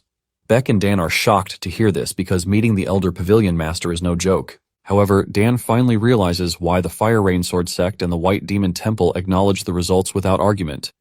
Onseol is surprised to hear this, and he asks Dan if the Elder Pavilion Master's position is a big deal. Dan then explains to him that the Demon Palace has the Demon Palace Master, the Elder Pavilion, and the 10 demonic sects, thus splitting the power 3 ways. Beck mentions that the Elder Pavilion has a lot of power because it has all of the former generation's martial masters, and in addition, the Elder Pavilion Master, Jokbung, has been secretly building his own forces. Dan lets Onseol know that he did pretty well in the test, which is why Bung asked to see him. Onseol finally understands how big a deal the dude is. Dan then asks him if there is something else he wants to report, and Beck cuts in, telling Dan that there was an ambush. Dan hears this and immediately flares up in anger because he can't believe that someone tried to harm their disciple. Beck tells Dan that, considering the weapons that they have, they are the General Strategist's subordinate squad. He believes that it is either the Autumn Wind Squad or the Flying Cloud Squad. Dan realizes that they were planning on blaming the General Strategist if things went wrong, but at the same time, Dan is not impressed that they are going after a child who just joined the Wandering Beast Pavilion. Beck tells Dan that it is possible that they are going after Onseol because there have been reports that he is a talented boy. Since they believe Onseol will become a problem in the future, they figured out that it would be better if they killed him before he got stronger. Dan is surprised that Onseol hasn't even learned martial arts properly, but the 10 demonic sects, the Elder Pavilion, and even the Murim Alliance are now paying attention to him. Even though it is risky, Dan believes that this will help Onseol to grow stronger. Onseol then tells Dan that he has a request, and Dan tells him to come forward with his request. Onseol mentions that he heard that the Founding Divine Squad is a group that eliminates those who try to bring harm to the Wandering Beast Pavilion, and because of this, he would like to join them so he can learn martial arts through real experience. Beck is shocked when he hears this because the said group is full of the roughest and most aggressive people in the pavilion. Beck says the leader of the group, So Jion, is known for being very bad-tempered. Beck claims that she has killed disciples of the Wandering Beast Pavilion whom she deemed unworthy, under the guise of testing them. Surprisingly, Onseol tells them that he doesn't mind because even if he dies, it basically means he is not good enough. Onseol tells them that he would like to take the rough route so he can grow as fast as possible. He mentions that he wants to experience real battles and watch martial masters fight in real situations. Beck doesn't want this, but surprisingly Dan is ready to follow Eunseol's suggestion. He tells Beck that he would like to trust Eunseol because it appears that he is very confident. Apparently, the next mission for the squad is the Wind Thunder Valley, and Dan believes that it would be the perfect mission for Eunseol as a temporary member. Beck still wants to argue about this, but he decides to lay off, since Dan is not ready to change his mind. He reluctantly tells Dan that he is going to tell Jeon about the decision. Later on, Beck meets Jeon at the Thousand Success Inn to tell her Dan's decision to add Eunseol to her team. She is shocked to hear this, and she immediately rejects the proposal, saying she is not a babysitter. Beck tells the lady that the decision is a direct order from the Vice Pavilion Master, and Jeon decides to meet Dan to reject the decision right to his face. However, Beck whips out a plaque, which is the Heavenly Wolf plaque, a symbol of the Vice Pavilion Master. Without a doubt, Jeon already knows what this means, and she frustratingly smacks the table. Beck tells Jeon that she has the wrong idea about Eunseol because he is a talented kid who overcame the Fire Rain Sword Sect and the White Demon Temple's test. Even with Beck's confidence, Jeon still thinks that Beck and Dan have it all wrong. However, she decides that she is going to take Eunseol only because she wants to test him to see if he is worthy of becoming a disciple of the Wandering Beast Pavilion. Talking about the Wind Thunder Valley, they are a sect born from heresy, and their own way of life is training martial arts through body modification and strength physique arts. Because of this, they engage in human trafficking, which is why both the Orthodox and unorthodox sects don't want anything to do with them. However, the reason they have managed to survive up until this point is because the valley itself is a fortress gifted by the gods. This is basically why the Wandering Beast Pavilion's founding divine squad is hesitant about the mission. Nonetheless, they have no choice but to take the mission, and when they arrive at the bridge that leads to the valley, Jeon is surprised to see that it is even worse than anticipated. One of the team members tells her that the real problem is the wind because it is too strong for them to safely cross over. In addition to this, there are guards on the other side, and if they show themselves, the guards inside will immediately cut off the bridge. Jeon cannot believe that she has this hard mission to sort out, and she would still have to babysit Eunseol. Jeon then asks her vice, Jae-woon, if he can do something about their problem, and he offers to try. Jae-woon brings out throwing knives, and after some weird hand signal, he hurls the knives directly at the guard station, which is located far across the bridge. The knife goes through the small ventilation hole at the top of the building, ultimately taking out the guard stationed in the house.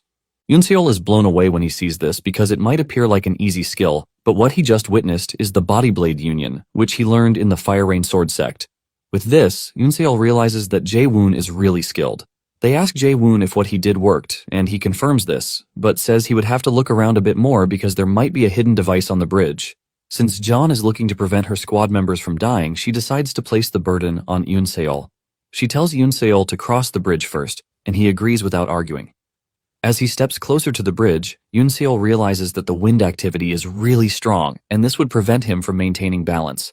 He figures out that he would have to use the absorption technique to plant his feet on the bridge. Eunseol starts with this, impressing Jae-woon and the other members, but Jeon doesn't see anything impressive in what Eunseol is doing because she doesn't want to. Suddenly, they hear a terrifying sound, and this is the sound of a trap activating. A device installed at the other end of the bridge suddenly unleashed projectiles at Eunseol, putting him in a precarious position. Using a cool head, Eunseol leaps into the air to dodge the projectiles, and he does something even more amazing by jumping higher while he is already in the air, pushing himself upward with one leg acting as a springboard. Jae-woon is shocked when he sees this because what Eunseol just used is a Qinggong technique where one hits the top of their foot to jump once more in the air. Jae-woon didn't believe that Eunseol would do this to be able to avoid the trap. However, it doesn't appear that Eunseol will be able to dodge the next attack that is coming for him, and the squad members already believe that he is done for. Just as the attack is about to reach him, he activates the Swift Phantom skill and dashes toward the end of the bridge. He manages to land on the other side, shocking the squad members. Eunseol then runs into the guard station, where he finds the two guards Jae-woon killed earlier. He looks around for the device controlling the trap, and he manages to find it. Without hesitation, he pulls the lever to deactivate the trap, and after doing this, he returns outside to tell the squad that they can now cross over because he has turned off the trap. Jae-woon and Jeon are both shocked when they see this because Eunseol was able to use a skill that is capable of destroying one's legs if there is a tiny mistake. Even Jeon has no choice but to start wondering just what type of person Eunseol is. After gaining access to the valley, they make their way through an alley, and Jae-woon commends Eunseol, telling him that his footwork was amazing. Eunseol thanks him for the compliment, and he asks him if he learned this from Master Go. Eunseol confirms this, but Jeon cuts in, telling Jae-woon not to overpraise Eunseol because he didn't do anything special. Jae-woon urges Eunseol not to mind Jeon because she is just like that. Unknown to them, John was actually surprised by how Unseol navigated his way through danger earlier, but she doesn't think this is enough for him to pass her test just yet. Deep down, John is hell-bent on proving that Unseol is trash. Moments later, they arrive at a lake, and John is the first to dive in without any explanation. Unseol is utterly confused when he sees this, forcing him to ask one of the squad members what it is that they are doing. It then dawns on the dude that Unseol didn't get the memo because he joined the mission at the last minute. The dude explains that the lake is connected to the Wind Thunder Valley, and if they dive in and go out through the tunnel, they are going to reach their destination. However, the lake is filled with ice properties, and because of how dangerous the freezing nature is, one must always use their internal energy for about 15 minutes to protect the body from the cold. He lets him know that failure to do this means immediate freezing and ultimately sinking to the bottom of the lake. The dude tells Unseol that he is free to wait for them right there because the kind of technique to keep his body active in the water might be impossible for his age. He continues by saying merely attempting is wishing for death, but Unseol cuts in, telling him that he doesn't have to worry himself. Unseol doesn't mind doing this because this is why he came on the mission in the first place. Without hesitation, he takes a deep breath and dives into the water. To his surprise, there are so many ice crystals sitting in the lake, and he finally understands what the dude is talking about. He then notices that something is quite off because the others are struggling, and this might be a sign that the ice crystals have some sort of effect. Unseol is surprised that he is not using his internal energy, but at the same time, he is not even feeling cold.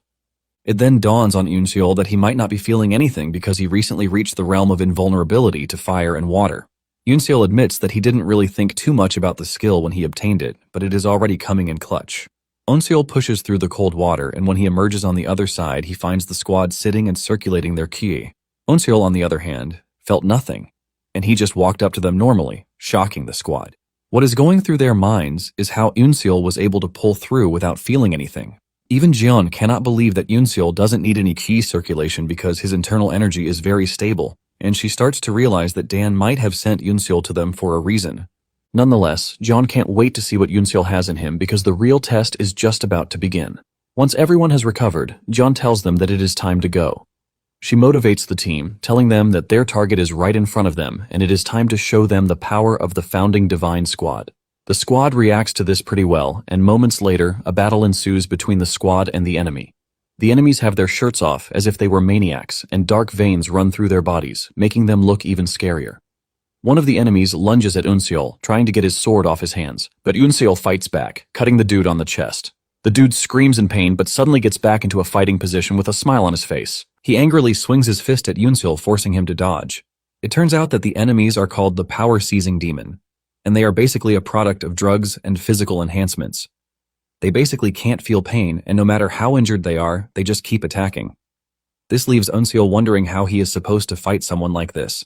John soon notices that Unseol is confused about what to do, and she screams at him to stay in the rear because he is getting in the way. Unseol follows her orders, and while staying behind, he sees just how powerful and ruthless she is in taking down the enemies. It then dawns on Unseol that he is actually there to learn from the martial masters in real situations, and he decides that from that moment forward, he is going to observe the techniques being used by his seniors so he can make everything his own. While he is busy observing, one of the enemies comes straight at him, but Unseol relies on dodging instead. He figures out that it is better for him to remain neutral so as not to tip the balance of the fight since his squad is currently winning the battle. Unseol concludes that this is just a moment for him to watch the founding Divine Squad members and learn from them. Unseol watches as John easily decapitates her enemies with her large blade. He is impressed that John is doing this with just one attack, but he doesn't know how she is doing it because it is obviously different from a normal blade technique. Unseol sees it as more of a sword technique because it contains a lot of stabbing and twisting moves. Moments later, Unseol realizes that he might have gotten it all wrong, and he decides to watch her more to see what she is doing. Just then, an enemy dashes toward Unseol, and following what he just copied from Jeon, Unseol cuts down the demon like Jeon did.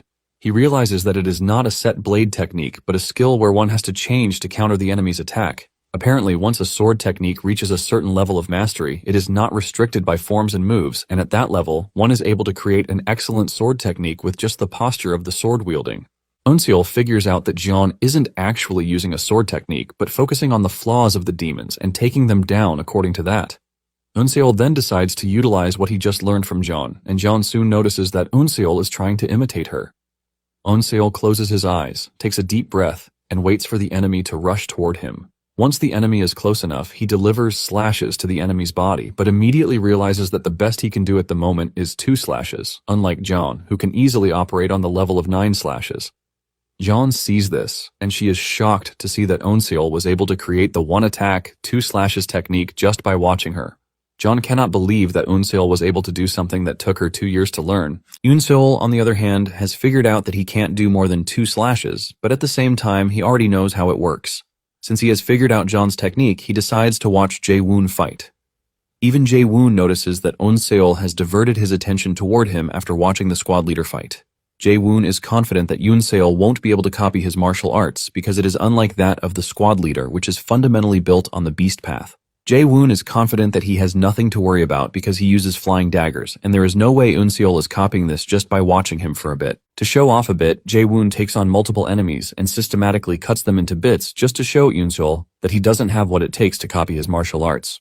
Suddenly he turns around to see Eunseol taking down enemies, using the same style he just displayed. Instead of holding flying daggers in the other hand, Eunseol holds a wooden sword, and it turns out that the dual-wielding mind art allows one to use different martial arts with each hand. Jae-woon is totally blown away because most people would focus on the fact that he uses flying daggers. But Eunseol didn't restrict himself to the weapons Jae-woon is using, and he basically saw through Jae-woon's martial arts. On the other hand, Eunseol is not entirely pleased with himself because he can't ultimately use Jae-woon's skill to the fullest since the force is not there. Eunseol concludes that he can't learn Jae-woon's technique really fast, and if it weren't for the texts he read in the archive, he would not have been able to copy the little he did. Since he is done with the squad leader and her vice, Eunseol changes his attention to another squad member.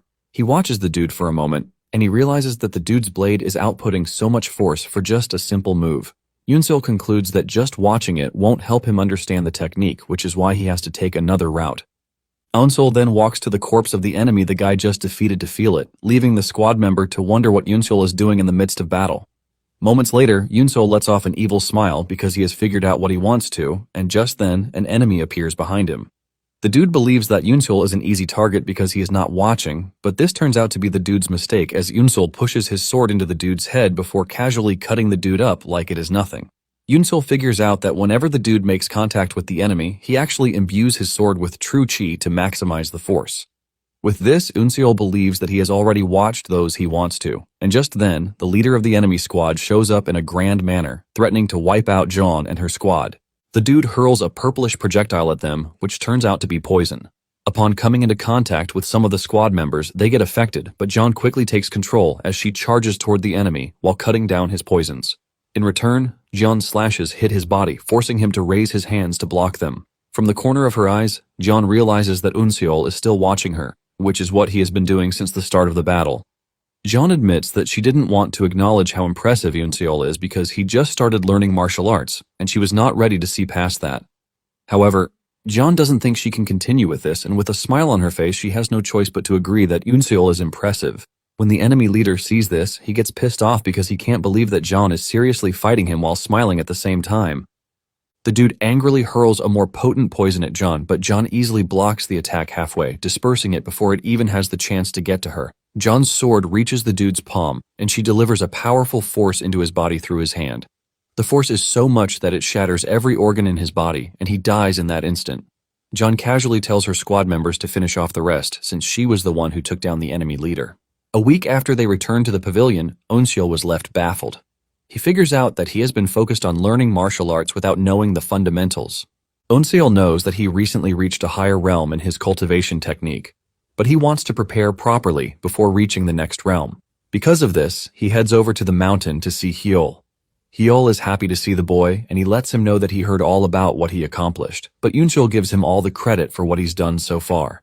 Hyol then asks him if he is there because he wants to know more about cultivation, and Eunseol is shocked that the man already knows this without him even saying anything. Hyol tells him that he doesn't have the basics, so it is normal for him to hit a wall, but he didn't know that it would take him this early to do so. Hyol lets off a big smile like a proud father. Hyol then decides to check Eunseol's internal energy, and he realizes that he has more than 60 years worth of internal energy. He lets him know that the pure true chi he has cultivated through his childhood has been converted to antipolar true chi, thanks to the cultivation of his dormant vessels.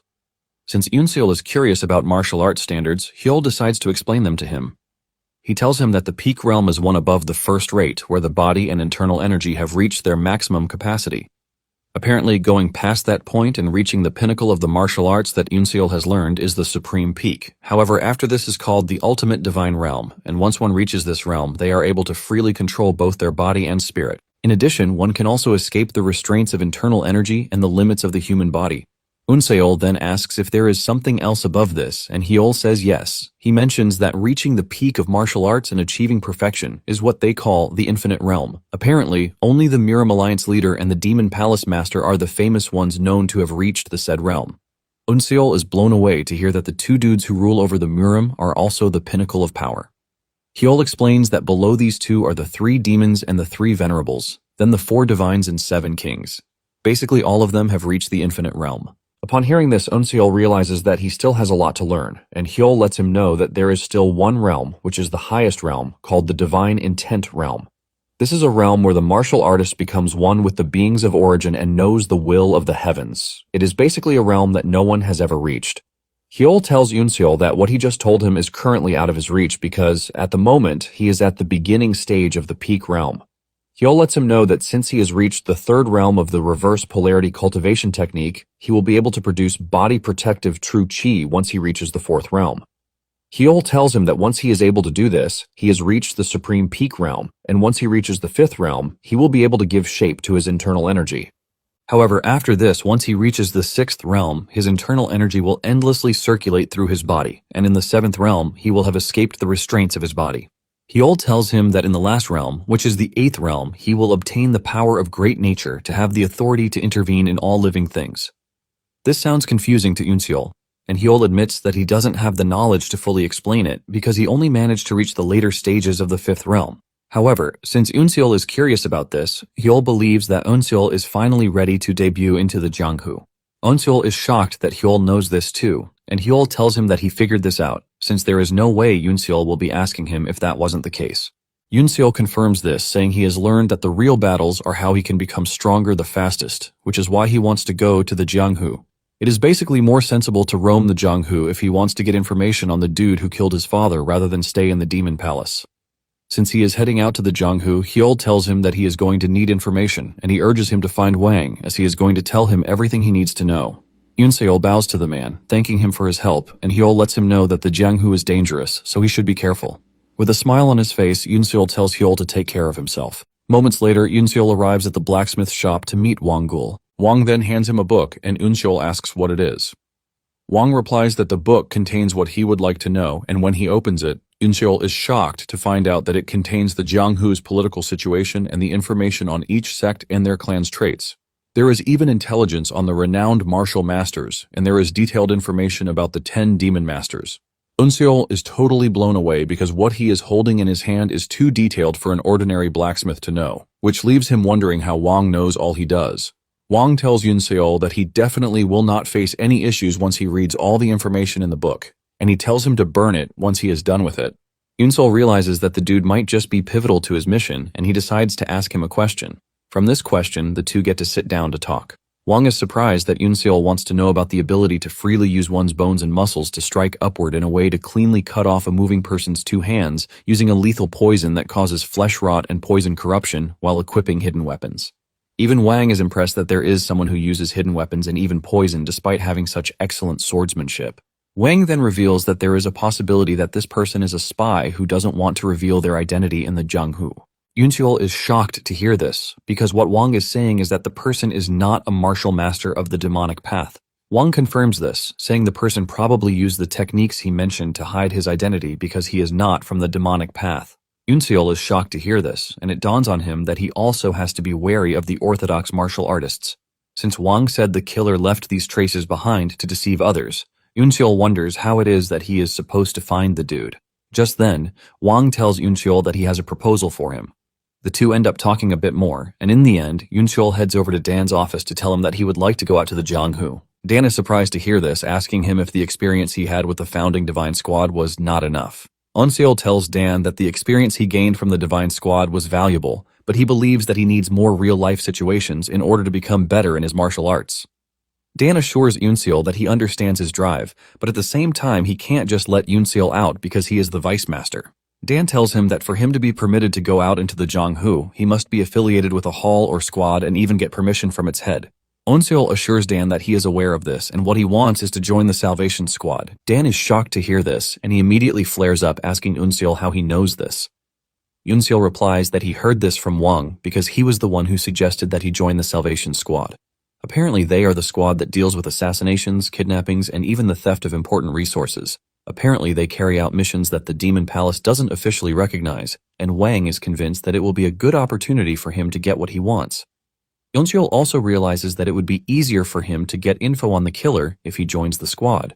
Since they are given dangerous missions that pose dangers to their lives, Eunseol is convinced that this would force him to grow stronger if he joins them. Dan yells at Eunseol, saying he can't approve his request, but Eunseol lets him know that he is aware of what the squad does. Basically, the moment he joins them, his identity will be erased, and he will have to risk his life for every mission. Dan confirms this, saying the squad deals with all kinds of dirty work for the Demon Palace, and to join them, one would have to erase both their affiliation and name, which means he won't be able to receive help from anyone. Dan tells Eunseol that this squad is meant for only those who are trying to pay off their crimes or need a lot of money. Dan then asks Eunseol if he is really sure about what he is asking, and Eunseol confirms this, saying he would like to become stronger, fast. Eunseol tells Dan that if the path to power is the Salvation Squad, he is ready to do what is necessary. He reminds Dan that the 10 Demon Masters are merely tools to get rid of the orthodox martial masters, so it is basically just following what he was recruited for. Dan agrees with him, telling him that most of the demonic sects would use their 10 Demon Masters however they need in order to achieve their own goals. But he lets Eunseol know that the Wandering Beast Pavilion is different because he would like to make him a proper member of the pavilion. Eunseol is shocked when he hears this, and he finally realizes that Dan just cares for him and worries about him. Eunseol then tells Dan that he understands what he is trying to say, which is more reason he believes that he should join the Salvation Squad. Dan asks him what he means by this, and Eunseol mentions that from what he has seen, it doesn't appear that the martial artists of the pavilion grow stronger in comfort and protection. Upon hearing this, Dan finally realizes that there is no way for him to change Eunseol's mind. Dan then agrees, but tells Eunseol that it is only going to be for a year. Eunseol thanks Dan for changing his mind, and Dan tells him that he is free to quit the squad at any point that he believes he has obtained everything he needs to obtain and return to the pavilion.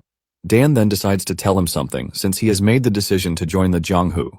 He tells him that his current appearance is easily noticeable. There is no doubt that he is the most famous among the 10 Demon Masters too, and hiding his identity would help him out really well. Later on, Eunseol heads into the city with a hat over his head, but he looks different from usual. As he walks through the city, he realizes that a lot of people are actually whispering about him, and it is a great idea that Dan changed his looks before allowing him to leave the pavilion. Moments later, he arrives at the Salvation Squad's branch, which is located in Yueyang. Eunseol uses the doorbell, and when he doesn't get a response, he walks into the building. He realizes that it is disguised as a library, leaving him wondering if he is really in the Salvation Squad's base. Moments later, he finds an old dude who asks him what he wants. Eunseol replies that he is there to sell a book, and he brings out a book, which he hands over to the old fella. The dude checks out the book, and on the ink sitting at the bottom corner, he realizes that there is a familiar sign sitting right there. Following their protocol, the old fella tells Eunseol that the book is already old and he is not going to get much for it. Eunseol replies that he would trade it for another. The old fella then calls out his assistant, Mawoon, telling him to show Eunseol the books that they have inside. With an innocent face and tone, Mawoon urges Eunseol to follow him. Once they step into the inner room, Mawoon locks the door, and his aura expression immediately changes. He introduces himself to Eunseol, telling him that he is in charge of the secret meeting. Since the Salvation Squad members are called by their number for convenience's sake, he decides to give Eunseol the number 18. He then hands him a book, telling him to pick one of the missions in the book, and he would explain the details to him. He opens the book, and he finds a mission that has a reward of 500 Nyang, but has a third issue on it. Eunseol then asks Mawoon what this means, and he replies that it basically means the number of times that the mission has been issued in the past. Basically, someone failed the mission thrice, and it wasn't taken up for so long, which is why it was issued 3 times. After taking a closer look, Eunseol realizes that the mission is all about stealing treasure or spreading misinformation, so this doesn't fulfill what he wants. Eunseol basically wants a fight that would test him and make him stronger, and he continues looking through the book to try to find something like that. Suddenly, he runs into a mission that has been issued 9 times, and the reward for this is 3,000 silver Nyang. This mission is to eliminate the Vice Hall Master of the Blood Yin cult's soul-sparing hall. Mawoon notices that Eunseol is getting carried away by the mission, and he tells him that there is no need for him to look at it, explaining that the Salvation Squad's missions are separated into 4 levels. The closer one gets to the number 1, the harder it is. From the number 2, it is mostly people who have been in the squad for more than 3 years that pick it, while level 1 is reserved for the top skilled members, so it is given to the best. Mawoon tells Unseol that at his point, level 2 is the highest level he can choose. He mentions that the vice master of the soul-sparing hall has been a famous martial master for a long time, and they have dealt with countless assassins until that moment, so normal tactics won't even work. Mawoon scares Unseol by reminding him that the mission is 3,000 Nyang for a reason, but Unseol tells him that this is exactly the mission he wants. Mawoon is surprised that Unseol is still demanding the mission, and Unseol lets him know that he doesn't care about the danger it poses. Apparently, in the book Wang gave him, there was information about the target, which means it is not an impossible mission. Mawoon is ultimately disappointed because he assumes that Unseol is just a kid rushing to his death when he already had high hopes for him. Since Unseol is insisting on what mission he wants, Mawoon decides to lead him to where he will get the equipment for the mission. Mawoon takes him to the armory, which is filled with several interesting weapons. But Mawoon ends up giving Unseol equipment that is already old and rusted. Unseol figures out that he is getting trash because the agency is not ready to waste their good stuff on someone who is about to die. Unseol doesn't mind, since he is just going to have to prove himself by making sure the mission is a success. After Unseol's departure, the old fella asks Mawoon how the meeting went, and he tells him that Unseol chose level 2 difficulty from the start. Mawoon believes that this is the last they will hear of Unseol, and even the old fella is shocked that Unseol is taking on a mission that requires him to kill Seok-jung. This is basically a mission that all the elite members have failed, and Mawoon reveals that this is why he gave Unseol random equipment because he didn't want him to waste their resources. However, the old fella believes that things might not go the way they think. Talking about the Blood Yin sect, they live on the Blood Yin Island, and they are an evil sect of the demonic path that comes from the Blood Cult. Even though they live on a shut-in island, they still need deliveries, and this is the path Unseol plans to take. Acting like a delivery boy, Unseol plans to use the ships to infiltrate the Blood Yin Island. Unseol is busy helping out with the supplies when one of the martial artists suddenly grabs him and places a sword to his neck. Unseol freezes in fear, and it turns out that the dude was only testing him to see if he would react like someone who has learned martial arts. However, Unseol's perfect reaction of fear is able to deceive the dude that Unseol is not a spy. The dude sheathes his sword and suggests that they bring a doctor to treat Unseol. A doctor quickly rushes over to check on Unseol's injury, and he helps him to stitch up his neck. Unseol groans in pain as the doctor helps him out, but moments later the doctor tells him that it is done. He lets him know that there was some bleeding, but the wound wasn't actually deep, so he sewed it up, and with the look of things, he believes that it will close up in about 7 days. Unseol returns to the cabin and heaves a sigh of relief because he almost got caught. It turns out that he has been able to hold on this far thanks to the body transformation art he learned from the vice squad leader and the aura camouflage art he learned from Wang. Since the ship is going to sail the next morning, Unseol believes that it is imperative he kill Seok-jung that night. Later that night, Unseol puts on his disguise and he heads over to where the Blood Yin cult is located. He leaps through the roof as silently as he can while making sure that he stays in the shadows. He soon spots Seok having a conversation in the distance, and with the amount of internal energy he is sensing from the dude, he realizes that he is just as skilled as he was told. However, he finds it strange that the dude is freely emitting his internal energy as if he has not been targeted 9 times in the past. Unseol figures out that this might be a bait, and he concludes that he would have to watch out for it. Unseol starts following Seok, and as they move through the lonely hallway, he concludes that they are heading to the medicine storage, and he is able to put this together because of the smell. Since the medicine storage is underground, it is soundproof. Unseol concludes that this is going to be the best place for him to kill Seok. Unseol continues tracking the dude, and at some point it appears that Seok caught his scent, but he quickly hides behind a wall. Seeing that there is no reaction from Seok, Unseol assumes that he is safe. Seok enters the storage room and Unseol follows him without hesitation. Seeing how vulnerable Seok is because he turned his back on him, Unseol decides to end everything in one attack. He is about to make his move when he steps on one of the floor tiles and it activates a trap. Unseol quickly leaps backward expecting something dangerous, but it turns out to be coins falling on the ground. However, this has already given Unseol away and Seok mocks him, telling him that he is no different from the other assassins who have tried to kill him. He mentions that the others who have tried to kill him also tried doing so in the medicine storage room as if they all agreed on it. Just then, Unseol notices that the pots sitting in the distance are all filled with human heads. Seok whips out his sword, and with a smile on his face, he tells Unseol that he would like to add his head to the ones he already has. Seok realizes that Unseol is surprised, and he lets him know that his predecessors used the same tactics as him. They are always infiltrating incoming ships to try and assassinate him in the medicine storage room. He explains that it is because of this reason that he has set up traps, and all the assassins always fall for it.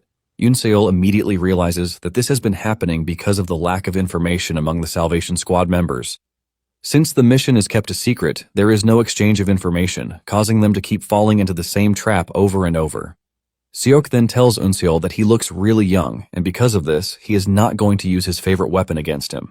Seok drops his best weapon and decides to grab a weapon off the wall, telling Unseol to come at him. He promises to cut off Unseol's limbs and watch him writhe in pain. Unseol realizes that he has already failed the assassination, but this only means he gets to engage in a dangerous battle, which is something he wants. Unseol dashes towards Seok and their sword clashes against each other. At the moment, Seok notices something, forcing him to push Unseol backwards while commending him, telling him that his internal energy is pretty impressive. Seok adds that the sword techniques Unseol is using are not those of regular assassins, which makes him an interesting fellow to deal with. Seok then dashes toward Unseol with the black serpent blade technique, and Unseol observes closely to see that Seok might be fast, but his trajectory is quite obvious. He believes that if he stays calm, he will be able to deflect the attack, but he soon realizes just how wrong he is when the blade cuts through his body, leaving him wondering what just hit him. He believes that he already deflected the attack, but Seok just mocks him, telling him that he has no counter to his attack. Unseol is able to block Seok's next attack even though he knows that this leaves him open. He wonders why Seok isn't going for his weak spots, and he figures out that the dude isn't trying to kill him right away. Since this is the case, Unseol decides that he will get bolder and figure out how Seok's attack works. Unseol then dashes towards Seok with a series of slashes, but Seok is able to dodge all, and he decides to return the favor. Fortunately for Unseol, he is able to dodge the attack, but he is left stunned as to how Seok's attack trajectory was able to change in a flash. Unseol soon realizes that the dude is actually using fake moves, and he decides to take a more risky approach. Unseol closes his eyes, and Seok realizes that Unseol has figured out that he is using fake moves, but he believes that Unseol still stands no chance just because he closes his eyes. However, Unseol is confident that he can pull this off because he has the Wild Beast path, which would allow him to see Seok's movements. Seok makes his move, but to his surprise, Unseol easily dodges the strikes, causing a wave of panic in Seok's brain. Seok becomes more aggressive, but Unseol remains steadfast in his plan to counter Seok using the Wild Beast path. At some point, Seok is forced to retreat, but Unseol goes after him with the Swift Phantom skill, shocking Seok. Unknown to Seok, he actually committed two fatal mistakes. The first one is that he gave Unseol too much time for him to figure out how to counter him, while the other one is that he underestimated Unseol by not using his main weapon against him. Seok watches in horror as Unseol's strike breaks his sword into two, forcing him to frantically throw Unseol away with an energy blast to prevent him from landing the final strike. Unseol easily returns to a striking position, and when Seok sees this, he realizes that things are worse than he thought. Seok figures out that he has to call the other guard standing outside, but before he can blow his whistle, Unseol pushes his sword into his chest, ultimately ending his life. As he dies, Seok cannot believe that he actually lost to a mere assassin, and as Unseol stands over his dead body, he realizes that it is forbidden for a martial master to let their guard down for anyone. Later on, the old fella at the library is chilling when Mawoon rushes into the room to tell him that Seok is dead, ultimately shocking him to his bones. From the report they are getting, they learn that it wasn't an assassination style, but a dual-type death, and even the blade he was using was destroyed mid-battle. The library keeper is surprised to hear this, since they know Seok has been using the blade for 10 years, leaving them to start asking who is able to defeat him. Moments later, Unseol shows up at the library, and before Unseol can even say anything, they drag him into the inner room so that they can have a good conversation. Once they are in the inner room, the old fella asks Unseol if it is true that he killed Seok, and Unseol nods to confirm this. The dude is interested in knowing how he did it, but Unseol reminds them that it is their duty to give him missions, not to ask him how he did it. The dude admits that this is true, and he tells Unseol that he won't ask any more questions. Since the reward for the mission he just completed is 3,000 Niang, he tells Unseol that he is going to give him a check. In addition, he lets him know that he is going to get the mission in 3 days. Unseol collects the money but leaves a currency note for him, and when the old man asks him why he did this, Unseol tells him to get a drink with it. After Unseol's departure, Mawoon crashes out, saying that Unseol is arrogant because he is treating the old fella like he is a store owner just because he is disguised as one.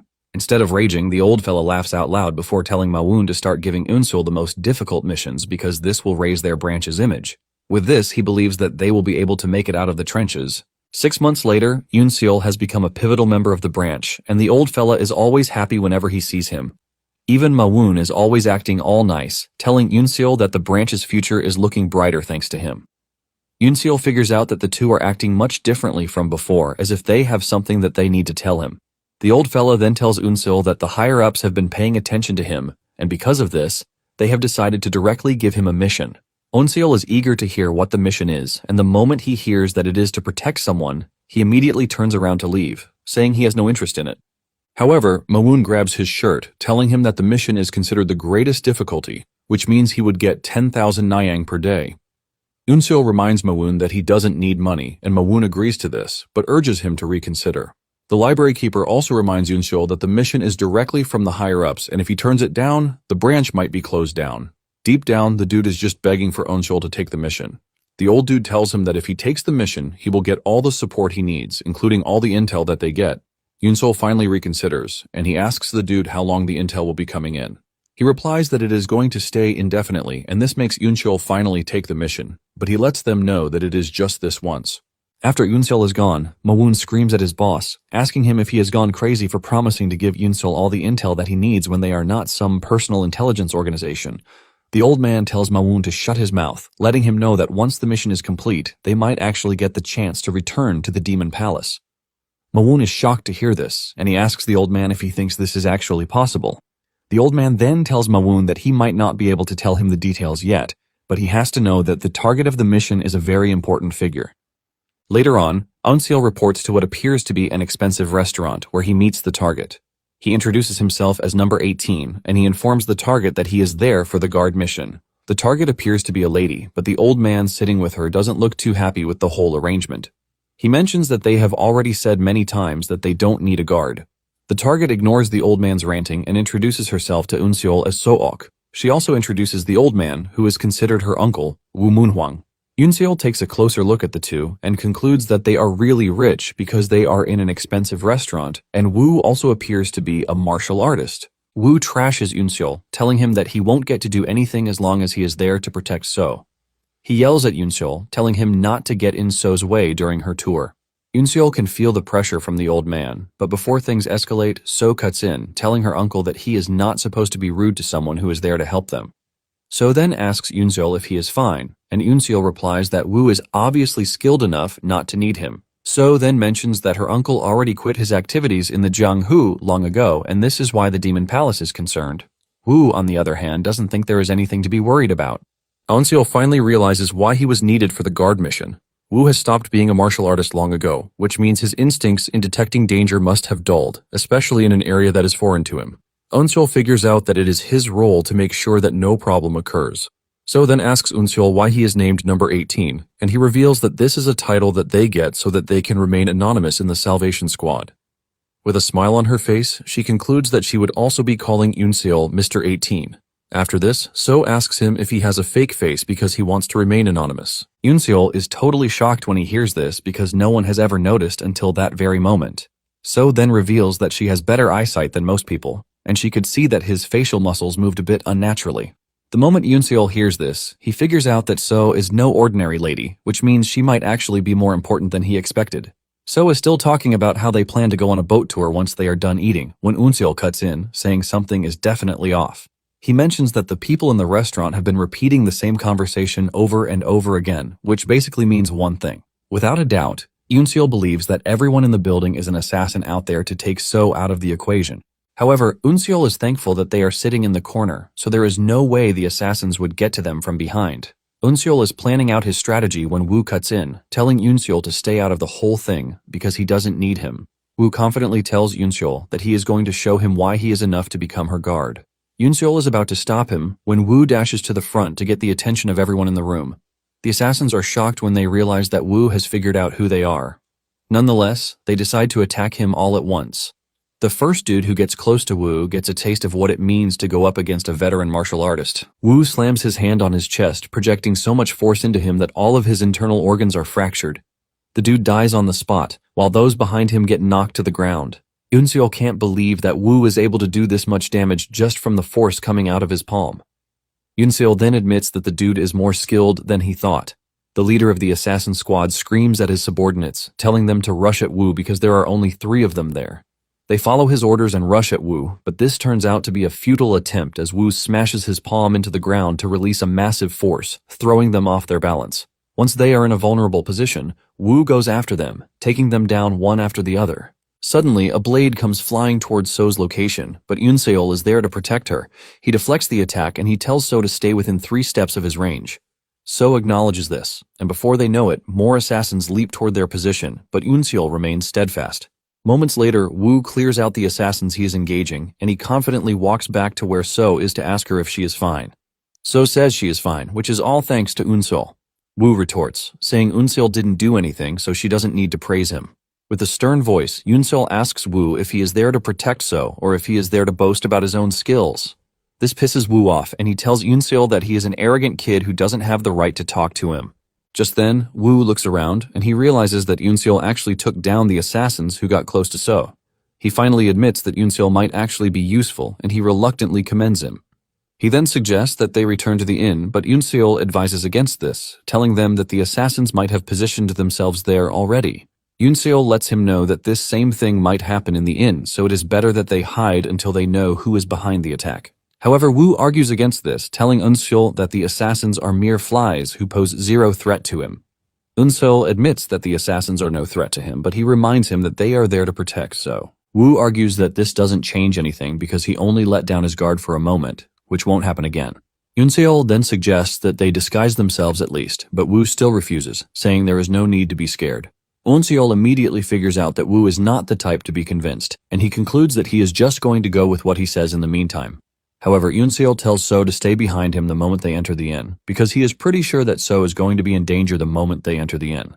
Nonetheless, he doesn't mind because he actually wants the battle. Moments later, they arrive at the inn, and upon opening the gate, Wu confidently strolls in. As they go through the walkway, Wu realizes that assassins are already lying in wait, and he lets off a big smile before going after them to take them out in an instant. After clearing out the assassin, he boastfully turns to Unseol, reminding him that he already told him that there is going to be no problem. However, Unseol tells him that the problem is not over just yet, and before Wu knows what is happening, a ton of assassins emerge out of nowhere. In no time, the trio is surrounded, and when Unseol sees this, he realizes just how important So actually is. After smashing a ton of assassins' brains for a while, Wu begins to get tired as he screams, complaining about how they just keep coming. No matter how many of them he takes down, twice as many end up coming again, like an endless loop. Wu notes that there are at least triple the number of assassins that ambush them in the restaurant, and from the way they move, these assassins are not the regular kind because they're using proper sword techniques. This leaves Wu wondering why such an organized group is after them. Nevertheless, he continues to crush them with nothing but his palms without getting a moment to catch his breath. Unfortunately, one of the assassins catches him off guard and strikes from behind. Wu wasn't expecting this, and as he screams out in pain, he calls out to So, who's also about to be taken out by the assassin. Fortunately, Unseol steps in just in time and slashes the assassin into a million pieces. Afterwards, So thanks Unseol for saving her again, but he ignores her as he tries to figure out how to get out of this chaotic situation. As he observes their surroundings, Unseol notices that Wu is getting worn out from the endless fighting. Even though the old guy is powerful, there's no way he can keep this up while also thinking about how to protect So. Unseol knows that if things keep going this way, the assassins might end up defeating Wu. Meanwhile, Wu continued to put up quite the fight with his palms, but as Unseol speculated, he was beginning to burn out. Just as he stops to catch his breath for a moment, Wu's eyes widen as another fresh horde of assassins pours into the courtyard, looking ready to kill. Wu can't believe there are still so many of them, despite the large numbers he just took out. He knows he could probably handle them alone if only he didn't have to keep an eye on So at the same time. Since continuing such an endless battle while protecting So isn't feasible, Wu decides to take drastic measures. He calls Unseol's attention and tells him to leave quickly with So while he handles the assassins alone. However, Unseol lets him know that it's a bad idea since the entire area around the inn must already be surrounded. Unseol also points out that it makes more sense for them to fight together instead of splitting up.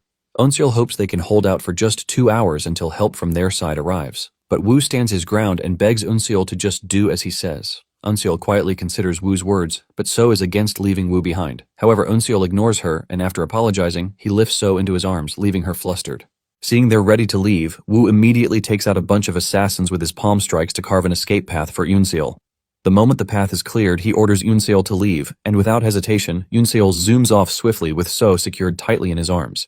The assassins soon notice them, and from every corner they immediately charge towards them in pursuit, almost catching up. To put some distance between himself and them, Unseol decides not to use any fancy movement techniques, but focuses all his effort on increasing his speed, because that is what he needs most in this situation.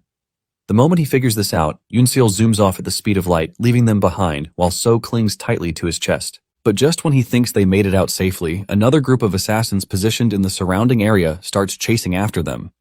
Yoonseol is surprised that they were also hiding this far and figures whoever sent them must have enlisted quite a massive number for them to keep coming.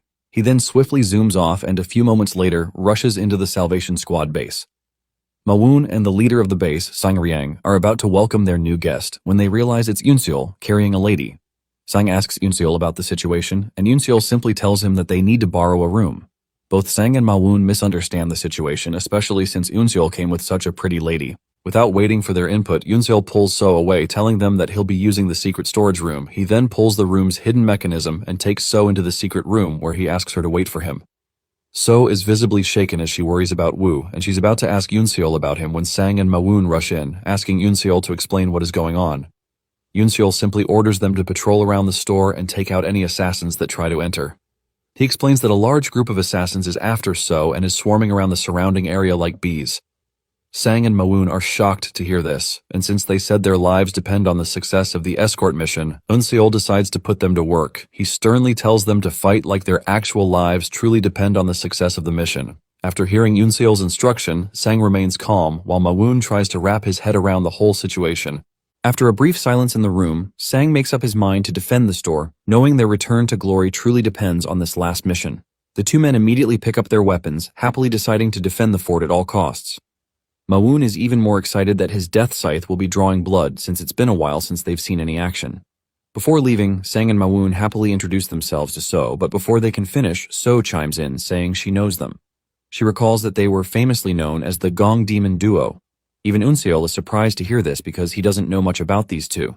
So reveals that she knows about their upcoming reassignment to the Demon Palace. She also promises to put in a good word for them with her father once she returns home safely. Sang and Mawoon are excited to hear this, while Yoonseol is still struggling to believe that these two clowns are really the Gong Demon Duo. Apparently, they used to be in a high position, but were demoted after they accidentally killed spies of the Demon Palace who were disguised as orthodox martial artists. After getting thrown out of the Demon Palace, they were exiled to the broken-down branch of the Salvation Squad to carry out their sentence.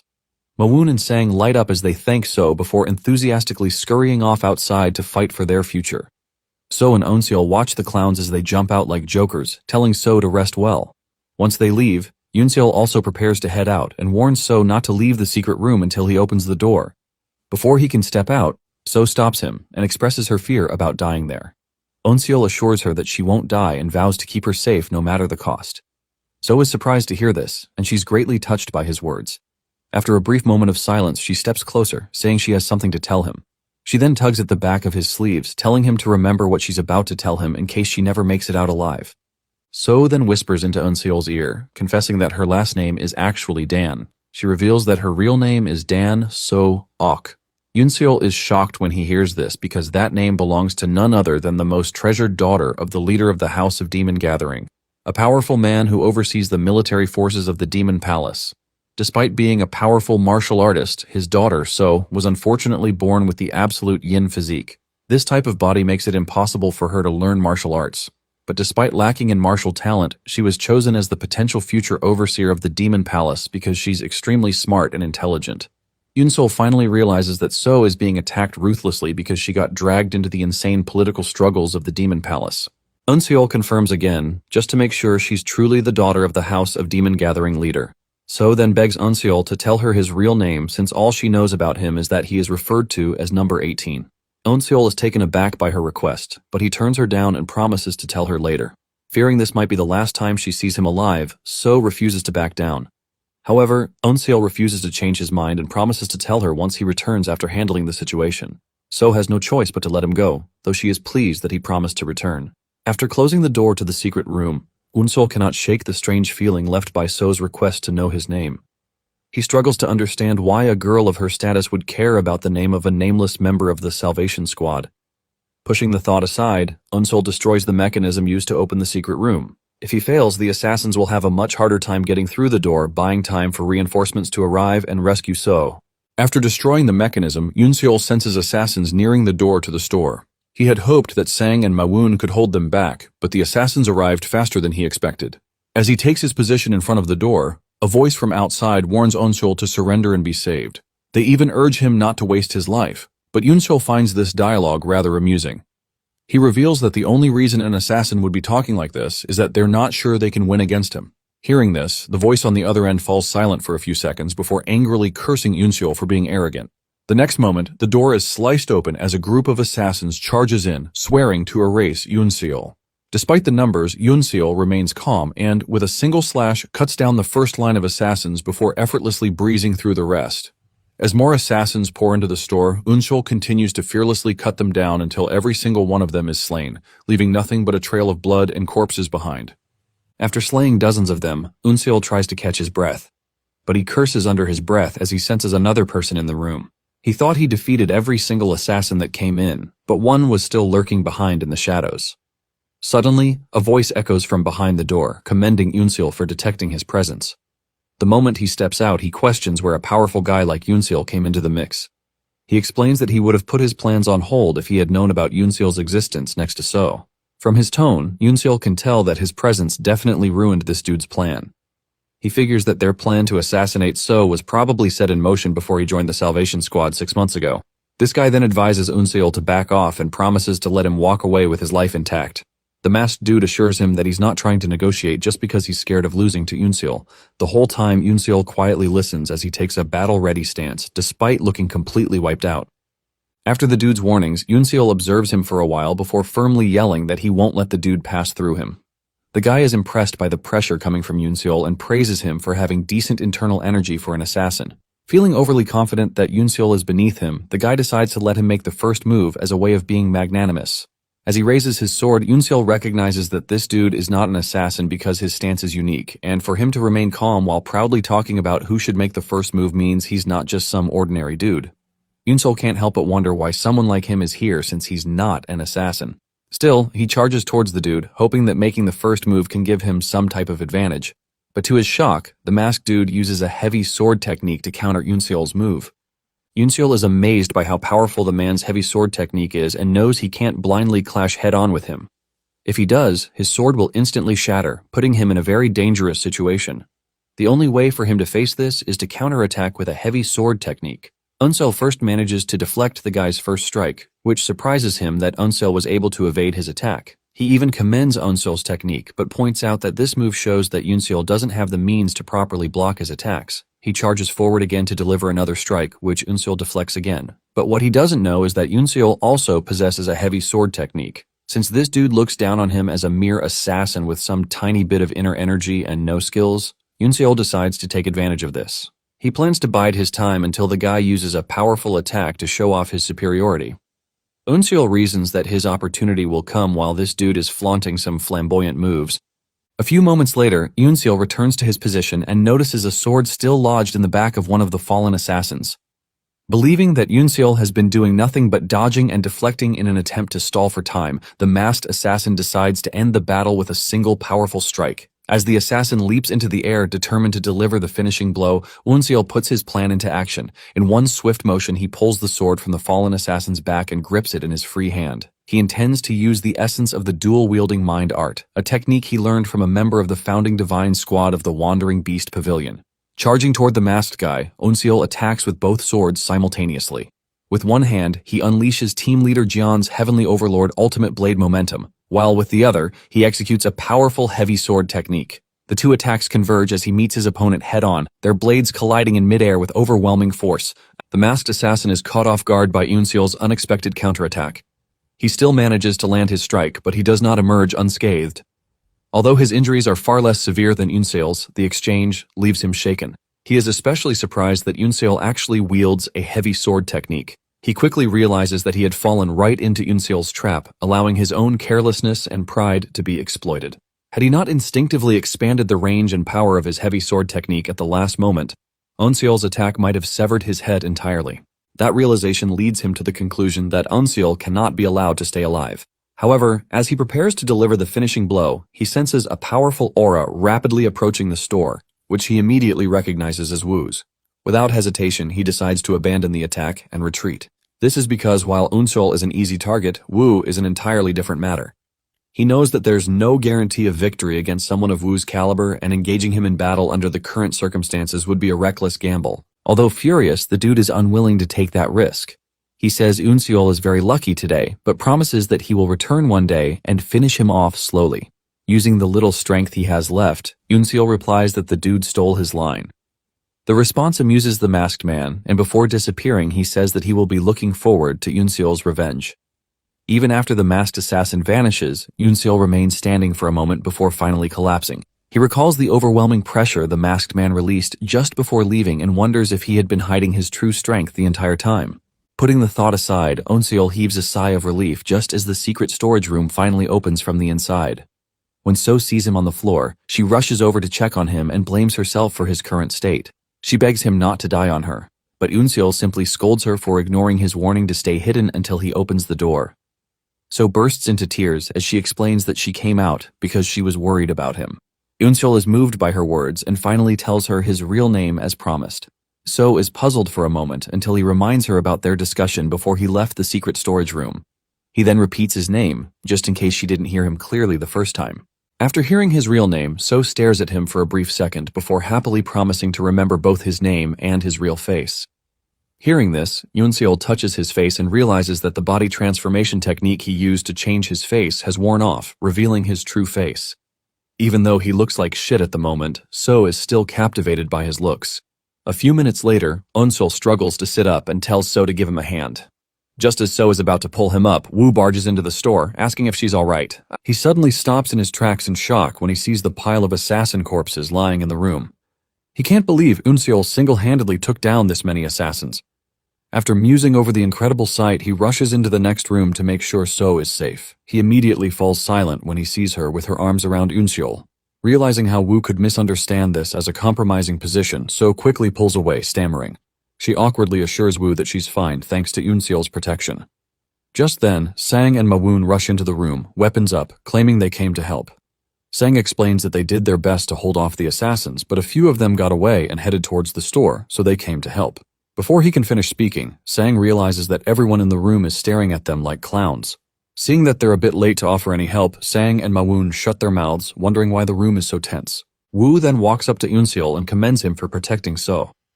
Yoonseol says he was only doing his job, but the next moment, Woo falls to his knees before Yoonseol. He expresses his gratitude before apologizing for being such a pompous brat earlier. He humbles himself and thanks Yoonseol for keeping So safe, even though he treated him like trash earlier. Yoonseol is moved by his words, while So is surprised that her proud uncle is bowing down, knowing that being humble is an unusual thing for him. Yoonseol manages to stand up and offers Woo a hand to show that he isn't nursing any grudges. Woo is a bit taken aback seeing how magnanimous Yoonseol is. He then shakes Yoonseol's hand, and as a sense of shame washes over him, Woo admits that Yoonseol is truly an incredible man. Not just because he's talented, but the way he carries himself is quite commendable. After getting that out of the way, Woo asks the inspectors if they've uncovered the identity of the assassins. One of them explains that they were not able to find anything linking the assassins to any specific sects. They couldn't even uncover whether the assassins belonged to the orthodox or unorthodox factions. Woo is disappointed to hear this, as he mentions that the group was quite organized and had no plans of leaving any traces behind. He then says he will be returning to the headquarters and vows to uncover the identity of the attackers, no matter what. With Woo's declaration and the expression on his face, Yoonseol concludes that the Jianghu is about to see bloodshed. Later that night, Woo and So board a carriage to head back to the Demon Palace. From the window of the carriage, So bids Yoonseol farewell, wishing they meet again someday. Yoonseol doesn't respond and simply watches as their carriage drives off. Somewhere in the blood slaughter sect, the sect leader is furious when he learns about the failed assassination attempt on So's life. He finds it difficult to believe that they failed despite deploying the massive main forces of the blood slaughter sect. He continues to question how the mission failed even after getting rid of Woo from So's side. However, the messenger is unable to explain where things went wrong, leaving the sect leader frustrated. Suddenly, a commotion erupts outside and he sends the messenger to check what's going on. The moment the guy opens the door, his head is detached from his neck in an invisible strike. The sect leader is spooked as the head bounces to the floor. Shocked, he asks the executioner if they're here to tie up loose ends, but before he can finish speaking, he's also slain. A few moments later, martial artists from the House of Demon Gathering rush to the Blood Slaughter sect to investigate the mastermind behind the attempt on So's life. They arrive at the request of her father, but are stunned when they discover the sect drenched in blood. Shortly after the failed raid, the captain reports back to So's father, Dan Wulhon, the leader of the House of Demon Gathering. The captain informs him that they were unable to capture anyone from the Blood Slaughter sect because every member had already been slaughtered by the time they arrived. Wolhan is puzzled by the news because as soon as he learned that So had been attacked, he activated several powerful intelligence networks to track down the mastermind. Their investigation pointed to the Blood Slaughter sect. However, Wolhan finds it hard to believe that such a minor assassination sect would dare challenge the mighty House of Demon Gathering on its own. Now that the Blood Slaughter sect has been wiped out, Wolhan is convinced that someone else is pulling the strings behind the scenes. And to orchestrate a massacre to bury the truth, they must be big players in the game. Enraged, Wolhan informs the captain to find the mastermind and make them pay for what they did. Wolhan then asks about his daughter, and the captain replies that she's doing fine except that she can't stop talking about the warrior who saved her. Apparently, since she returned home, the only thing she talks about is the warrior from the Salvation Squad. Wolhan is surprised and wonders what is so impressive about warrior number 18 from the Yueyang branch of the Salvation Squad. He then mentions Unseol's full name and commits it to memory, revealing that they know his true identity. 6 months after the assassination saga, life at the Salvation Squad returns to normal. Unseol was still one-shotting difficult missions while Sang and Mawoon continued to suck up to him as the savior of their branch. After welcoming Unseol after a mission, Mawoon suggests they go out for a drinking spree. While considering the request, Unseol recalls how the last 6 months have been for him. He had completed all the missions that were deemed impossible and gained validation from Sang and Mawoon. Thanks to that, their attitude towards him has changed drastically, and unlike how they kept things strictly professional before, Unseol had gotten closer to them, close enough to drink together and crack jokes instead of just talking about missions. Putting his thoughts away, Unseol reminds Mawoon that they went out drinking just yesterday. However, Mawoon insists on going out for drinks because they'll be heading back to the Demon Palace in 10 days. Besides, Unseol plans to quit the Salvation Squad at the same time, so Sang agrees they need to take the opportunity to hang out while they're still together. Mawoon says they're treating Unseol this time to thank him for helping them return to the Demon Palace. Despite their persuasion, Unseol turns them down, explaining that he needs to pack up his room. However, Sang and Mawoon refuse to back down, and they promise to help him pack up. Mawoon then drags him out to get drunk, boasting that he bought 3 jars of the good stuff. A few moments later, the group ends up drinking on the rooftop of the store following Unseol's direction. They had reserved a private room at the Red Pavilion, but Unseol convinced them to drink on the rooftop instead. Sang calls Unseol weird for this, while Mawoon supports him. Unseol tells them to drink 1 jar on the rooftop and head to the Red Pavilion if they don't like it here. They then agree to go with his suggestions and proceed to enjoy their drinks. But after a few more cups of booze, Sang begins to enjoy himself and admits that Unseol was right about drinking on the rooftop. He commends Unseol for being so knowledgeable, but Unseol explains that he only found this spot because he hates crowded places. Sang observes Unseol closely and starts talking about how he felt when they first met. He admits that the first time Unseol walked into the store, he thought he was just another arrogant brat. But Sang's opinion of him started changing after he succeeded in the first difficult mission. Over time, he started seeing Unseol in a new light as he continued to complete missions that even veteran members skipped. Mawoon chimes in, saying the best mission Unseol pulled off is definitely the one where he protected So. Sang chuckles as Mawoon demonstrates how Unseol stood his ground. He also admits that they were shocked when he barged into the library, asking them to fight off the assassins. They then express how surprised they were when they came back to the library only to see that Unseol had handled a ton of assassins alone.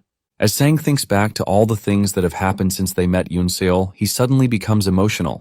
He says he doesn't know why Unseol joined the Salvation Squad and advises him to try his best to live a life filled with joy like them because the world is already filled with chaos as it is.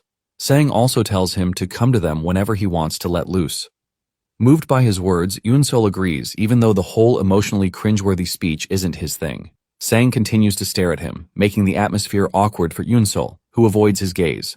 After a painfully awkward silence, Sang breaks the ice and raises his cup, saying he shouldn't have made things so emotional all of a sudden.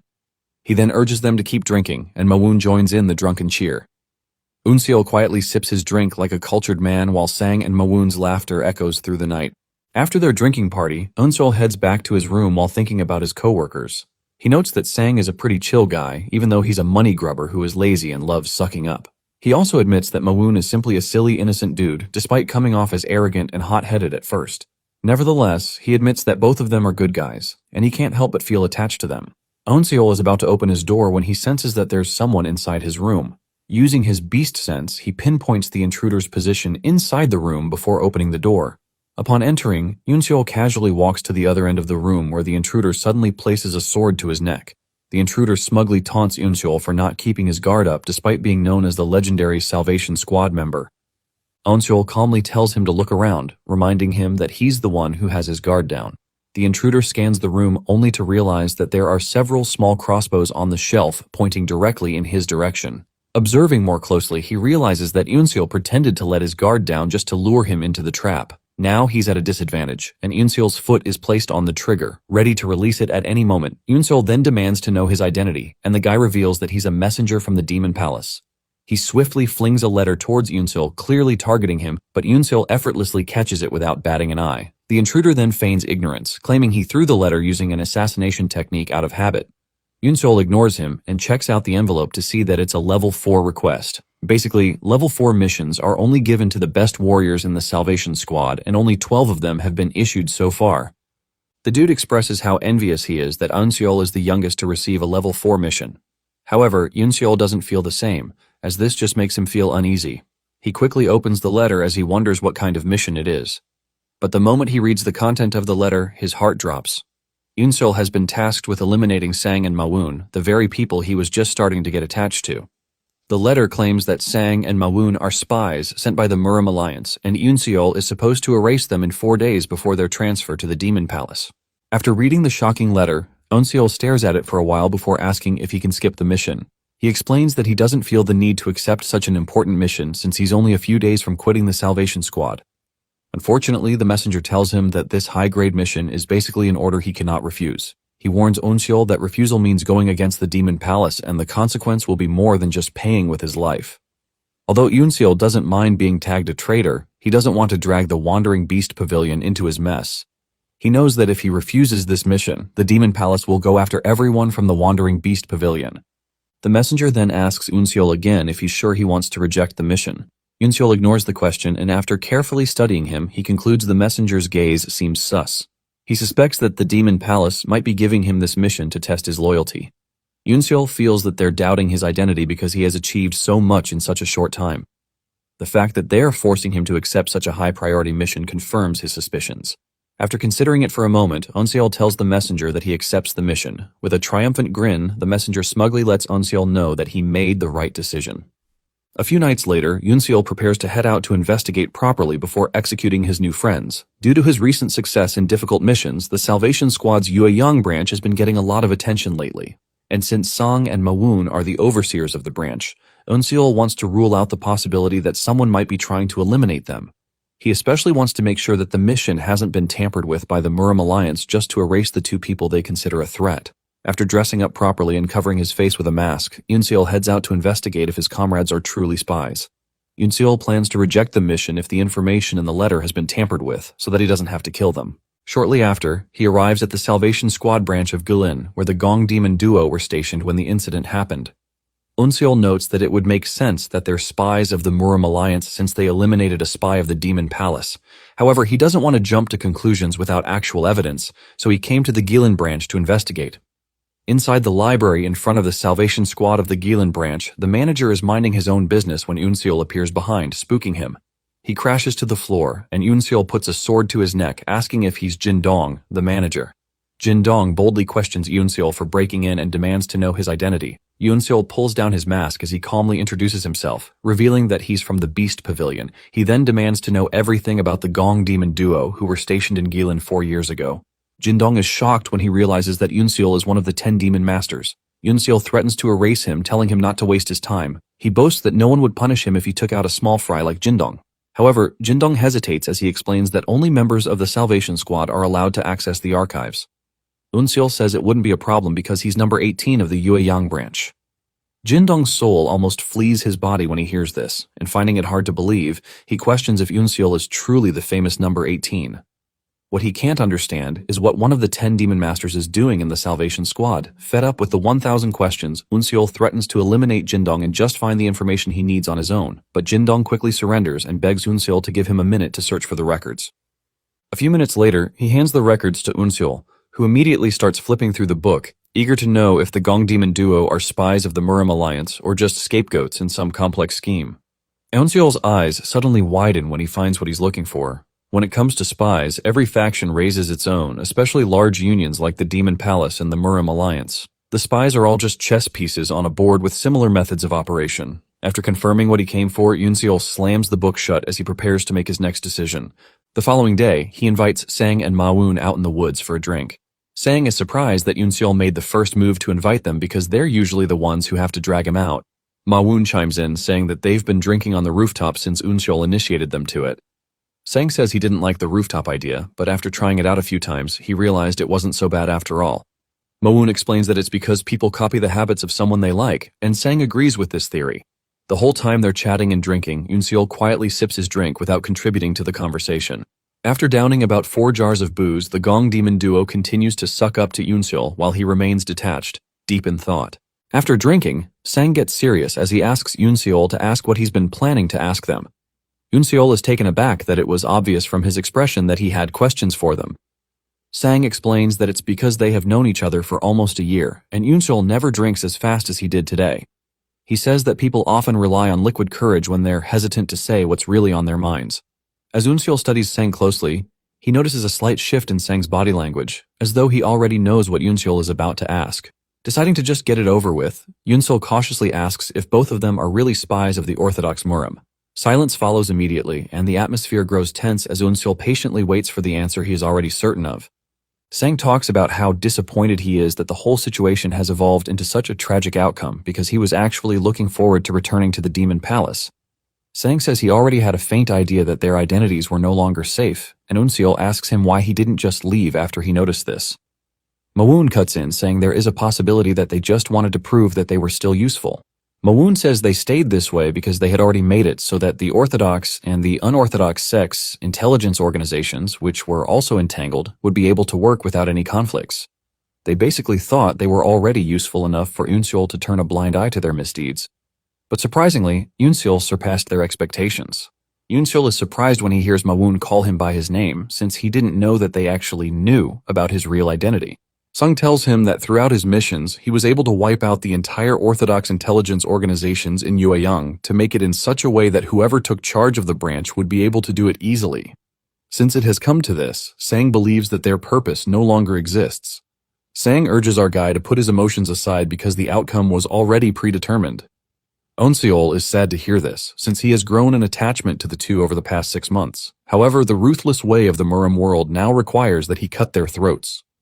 After a moment of silence, Sang speaks up, telling Yoon-seol that he can clearly see that he is ready, and since it has come to this, it is better if they begin. Ma-woon makes the first move and suddenly disappears from where he is sitting. Yoon-seol's Spider-Man senses kick into play, and he catches onto Ma-woon's attack, which is coming from behind. He is able to move away just in time to avoid Ma-woon's sickle weapon. Yoon-seol blocks the weapon, and this results in a clash, which leaves Ma-woon impressed. Yoon-seol then turns his attention to Sang, who is already coming toward him. Sang arms himself with 2 short staves, which are more than capable of blocking Yoon-seol's attack. The fight intensifies as Yoon-seol is pushed backwards by the two, forcing him to stay on the defensive. Nonetheless, they are impressed with the fact that Yoon-seol's speed is able to match theirs. Suddenly, Yoon-seol shows them what his speed can do by disappearing out of their sight and appearing behind them, while urging them to drop their weapons because there is no way they can defeat him. Sang smiles and tells Yoon-seol that it is left for them to see. The fight resumes, and Yoon-seol immediately notices a change in Sang's fighting pattern. Sang's approach makes the whole fight even messier for Yoon-seol, and it starts feeling as if Sang is wielding a staff. Sang proudly tells him that the technique that he is currently witnessing is the pride of his sect, the dog-beating staff technique. The moment Yoon-seol hears this, he recognizes the fact that it is a martial art of the beggar's sect. At the same time, Ma-woon does him the honor of telling Yoon-seol that the technique he wields is his sect's sun-shooting sword technique. Yoon-seol also recognizes this as a technique proudly practiced by the Diankang sect. With this, Yoon-seol realizes that they were masters of one of the 9 sects that belong to the Orthodox Murim. As the fight continues, Yoon-seol realizes that they are making life difficult for him by using the combination of the 9 sects and the demonic sect's special weapons. Yoon-seol soon finds himself getting knocked by their overwhelming attack power, leaving him to ask himself the important question. He wonders if he is finally going to lose. But the answer he gives himself is a positive one. Yoon-seol refuses to go down just easily, and he plans to put all of the techniques and insights he has gained from battling martial artists from the Orthodox sect into play. As the two rush towards him, Yoon-seol calms down and reads their moves to get the pathway into overwhelming them. His plan comes to fruition, shocking the two down to their bones. Just as Unseol lunges into the air to make his last move, the two look with a smile and drop their weapons, giving Unseol the clear chance to deliver a fatal attack to cut them down. After the dust settles, Mawoon has completely died from the last attack, while Sang is still trying to hold on to life. With sadness in his voice, Unseol asks Sang why they didn't block or even try to dodge his last attack, and Sang reminds him that the outcome has already been predetermined. Sang mentions that secret agents whose identities have been revealed have no place to go back to, which is why he and Mawoon had to fight him, but they actually have no intention of killing him. Sang reveals that Mawoon had always compared Unseol to a stubborn younger brother they never had. Sang then tells Unseol that he has one final piece of advice for him. He informs him that the Murim Alliance and the Demon Palace are both paying attention to him, so he urges him to be careful. After saying this, Sang finally gives up the ghost, and he crashes into the cold snow. Unseol stands there in horror, watching the whole situation unfold, and when he finally pulls himself together, he buries the two. Remembering Sang's words about secret agents not having a place to return to, he prays that they find somewhere to return to in the afterlife. Later on, Unseol returns to the Wandering Beast Pavilion, and he reports to Dan, telling him that he has finished his work in the Salvation Squad. Dan commends him, telling him that he heard the news that his work in the Salvation Squad was incredible, but he would like him to explain everything that happened himself. Unseol lets Dan know that following the Demon Palace's order, he killed the Gong Demon duo. Dan asks for more, saying he is pretty sure that this was not all that happened. Unseol then pours out his heart, revealing that he spent about a year with the two, so he had grown feelings of trust to some extent. Unseol says he thought he had gotten rid of such unnecessary emotions for the mission, and seeing how troubled Unseol is, Dan cuts in, telling him to follow him. Dan leads him to a quiet place, and Unseol is still wondering why they are there when Dan tells him to pull out his sword. Unseol is shocked when he hears this, and Dan tells him that he just wants to check how much he has grown from his experience with the Salvation Squad. Unseol is taken aback that Dan is requesting a sudden duel, but at the same time, he believes that the Vice Master must have a reason for this. Unseol then reaches for his sword, saying he is going to make the first move. Unseol lunges towards Dan and knows that if he allows the fight to prolong, he will be the one at a clear disadvantage, which means he has to go all out from the beginning to end the battle as fast as he can. As he approaches Dan, Unseol hesitates because there is no opening for him to exploit whatsoever, and by the time Dan finally reacts to his attack, he makes a two-finger gesture before easily blocking Unseol's attack. Dan smiles while saying he is impressed that Unseol is able to use the squad leader's technique even though it is not as impressive. Unseol gets repelled backwards, shocking him because Dan did it so easily. Dan lunges toward Unseol with a scary attack, while telling him that his strategy to end the fight as fast as he can is actually impressive, and because he has such good insight, he is going to show him one move. Aura starts pouring out of Dan's body as he prepares to unleash the said move. The ground shakes visibly, and Dan tells Unseol to block the move with everything he has because failure to do so might result in his death. Dan reaches for his sword, and as he pulls it out of the sheath, it pulls in an immense aura from the air, creating a typhoon-like effect as Dan's eyes glow too, while Unseol trembles in anticipation.